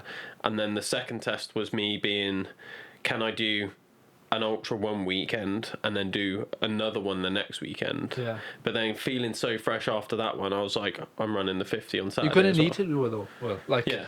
But I just wasn't planning it this soon. No. But I'm like capitalising on, I'm feeling good. Well, it's not soon Let's really give it a when you go. think about it.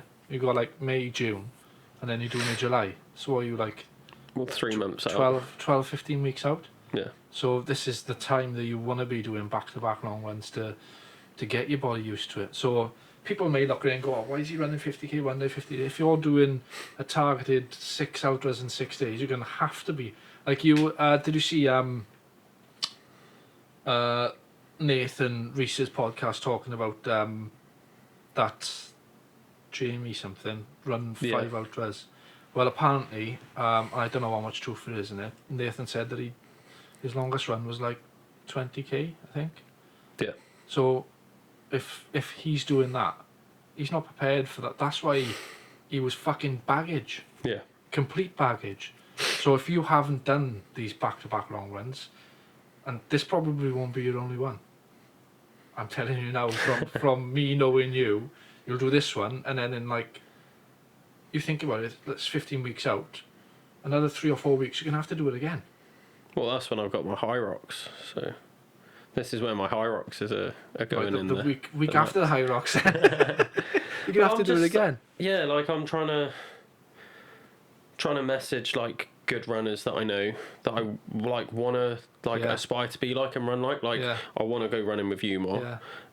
You'll have to Naomi, who's like down the road from me. Yeah. She's a fucking phenomenal runner. Yeah, so I'm come out to, messaging her back and forth. Yeah, Naomi Benson, is it? Yeah. Yeah. She's a class runner. Yeah, she's brilliant. So I'm trying to run with her more. Yeah. I'm gonna do the double Denny at some point just for a laugh. You can reverse it. Yeah, might as well. Yeah, there's no point going and doing it twice. You might as well do one, come back and turn around. Yeah.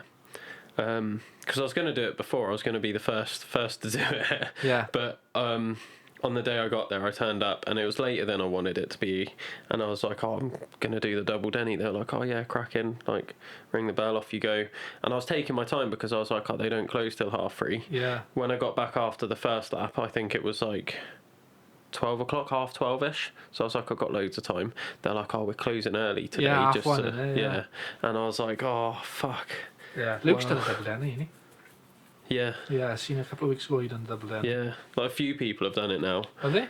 Yeah. Is it a board for the double Denny as well? No. They don't want to yeah, allow people to do too many variations. So like, you can do it, but it's two different times. Yeah, and the thing is, if somebody's... You're more inclined to get injured or hurt if you're doing a double Denny. It's just like the amount of variations you can then come up with. Like, it must be a ball ache to manage for them. Yeah. So I don't blame them, but like I was like, that's a nice personal challenge. Yeah. Bit of elevation in there. 22 miles, is it double Denny? Something like that. Yeah. Depends what the route you do is. Yeah. But, yeah. You'll have to come up to my stag. Yeah. No, Do some runs up Avon. Now that I'm like completely self-employed with this, I'm starting to like, at first, panic mode, like I've just quit my full-time job. Yeah. I'm just gonna do everything and every spare minute. Like I was up till like 2 a.m. most days being like, I'm working on the business. And just like wrecking myself. But now I'm getting to a point where I'm like calming myself down and trying to block out time and being like, right, this is my training time. This is where I'm doing this. This is the dedicated time for working on my business and whatnot. And I'm like, I've got weekends off because I've got so many events coming up that I'm like, weekends, they're mine. Yeah. That's my training time. That's my like long runs. Whatever work I need to do, I'll get it done in a week, and then this is me. This is my and then if I've got spare time on the weekends and I'm like, you know what, I should do a bit more for the business, fine, I'll do it. Yeah. I don't have to. I'm getting there with it all. But it's good. It's good to hear. It's thing is, this with your background as well, it's got like legs to. All it needs is that little bit of a social media boost in it, and then like one post can change your trajectory of your business for life. Well, it's what I'm finding's biggest for me, and like now that I'm doing the sports massage stuff, which I haven't really advertised much, but like Hit him up. Sports massage. I'm getting like clients because I'm actually getting out more, because before I couldn't, like when Jenks was doing his risky trigs and stuff, or like when you was like, oh, do you want to come for this run You and were whatnot, committed to your I was job. like, I've got gymnastics, I'm coaching You're gymnasts, coaching this, you're they've doing got that. competitions coming up, I'm away for like weeks at a time being like, I'm prepping for this comp, or I'm going to London for 3 nights to help him with this comp, and that was my life. And now that I'm not doing that, it's like fucking, it's gone like, what? I can do everything. And like I'm going out with the running punks loads. Like I've Are started they going Bristol out. based? They've got one in Bristol. They've got one down South Wales. Are they? Yeah. Every Tuesday and Wednesday they do group runs. So the Tuesday's like a 5k social sort of run, like really easy, really tame trails. Wednesday's a bit spicier where they'll go like off trail, and we did one.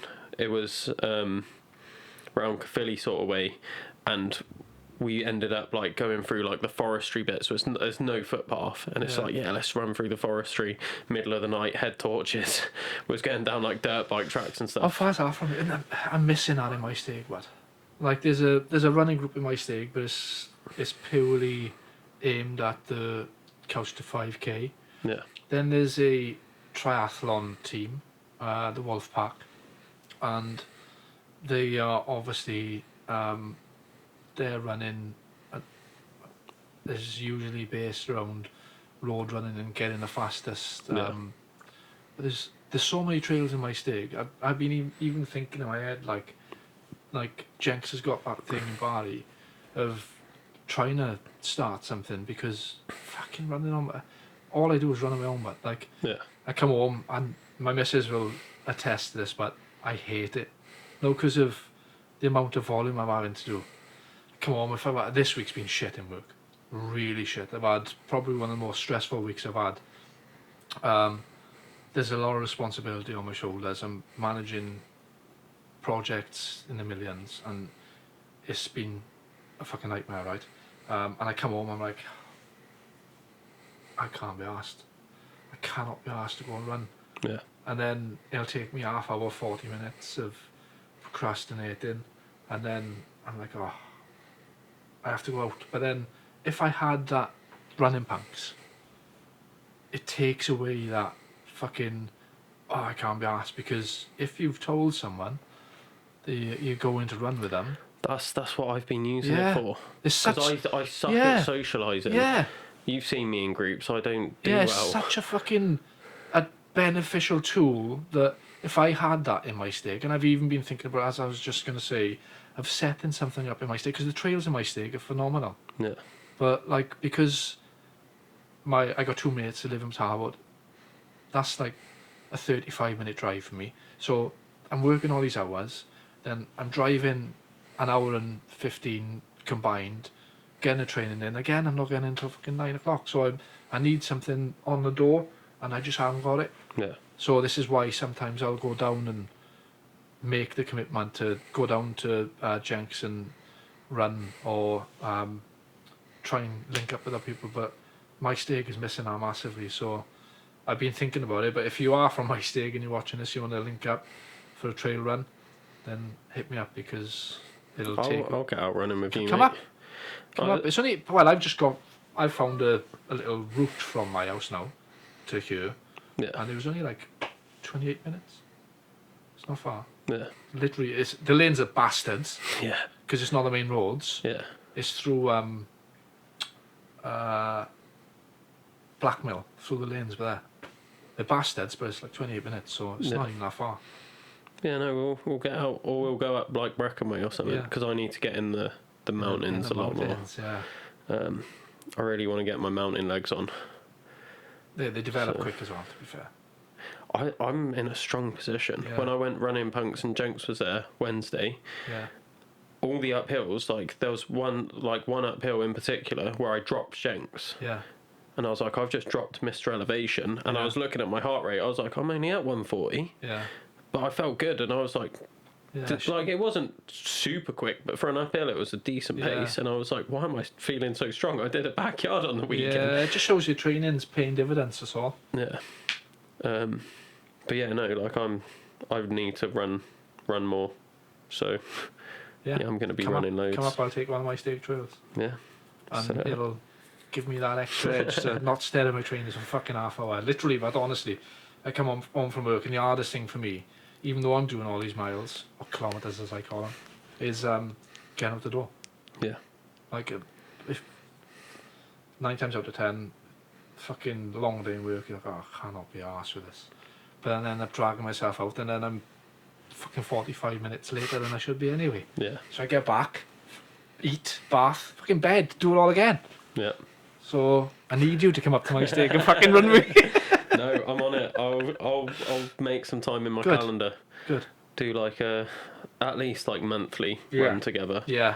if not more, because I'm committing to doing the punks pretty much weekly now. I'll on have a to come Wednesday. down actually to the punch. So- What days are they? Wednesdays And where? is like they'll change it every week. Yeah, no, but what generally is the area? I think it's like Caerphilly, Cardiff, sort of Right, okay. larger Yeah, catchment. Yeah. Yeah, maybe That's where it tends to be. I've only done 3 of their runs. 2 of Yeah. them were, well, all 3 were pretty much Caerphilly, so Yeah, that seems to be like the general consensus. yeah, I might pop It's down. mostly based around. I want to listen to the music though. I don't like punk music. Oh, it's alright. No, that's not for me. I like the running, but I don't like the music. So, am I allowed in punks or?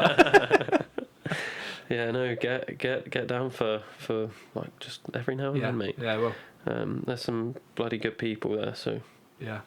Right, I won't take up any more of your time. Legend. Thank you for coming down, mate. I Cheers. always appreciate the It's been a chat. pleasure, and it's good to see you again in your new setup. Yeah, no, it's a different one. Yeah, Definitely different from last time. Trying gonna to grow like legs, I think. squeeze round the table. Yeah. That studio served a purpose, but yeah. yeah, bigger, better things now. Therefore, Right, nice one. legend. Cheers, buddy. Cheers. That's where you find now you haven't recorded. What an incredible episode that was. I have got so much time for Lee. He's just this really great guy. I really want to support him in as many ways as I can, and it's been great seeing him get his recent sponsorship. Talking of sponsorships though, we have just announced our first Adventure Athletes sponsored athlete, which is George Griffiths, who is a long-time listener of the podcast. I remember when he messaged me once just asking for a shout out, and I gave him a shout out at the start of the podcast, and it absolutely made his week. And then seeing him go from that and seeing all the events he's taken part in and the positive impact he's had on the community, that's been the biggest thing for me. I couldn't help but offer him a sponsorship. So we're going to be supporting George in his journey. Go check him out on Instagram. I'll probably try and include his details in the description below. Absolutely incredible guy. He's doing some amazing things, and like I said, like everyone I've just spoken to about him has got nothing but positive things to say. So it was a no-brainer from my end. I'm really trying to push adventure athletes and try and support as many athletes as I can, and really just build on this community that I've got going. I've also updated the website, so if you want to go check out the website, you'll find myself on there, you'll find Carl on there and his running training, you'll find our online courses, our training sessions, sports massage, you name it, it's on the website. So go check out the website, adventureathletes.co.uk.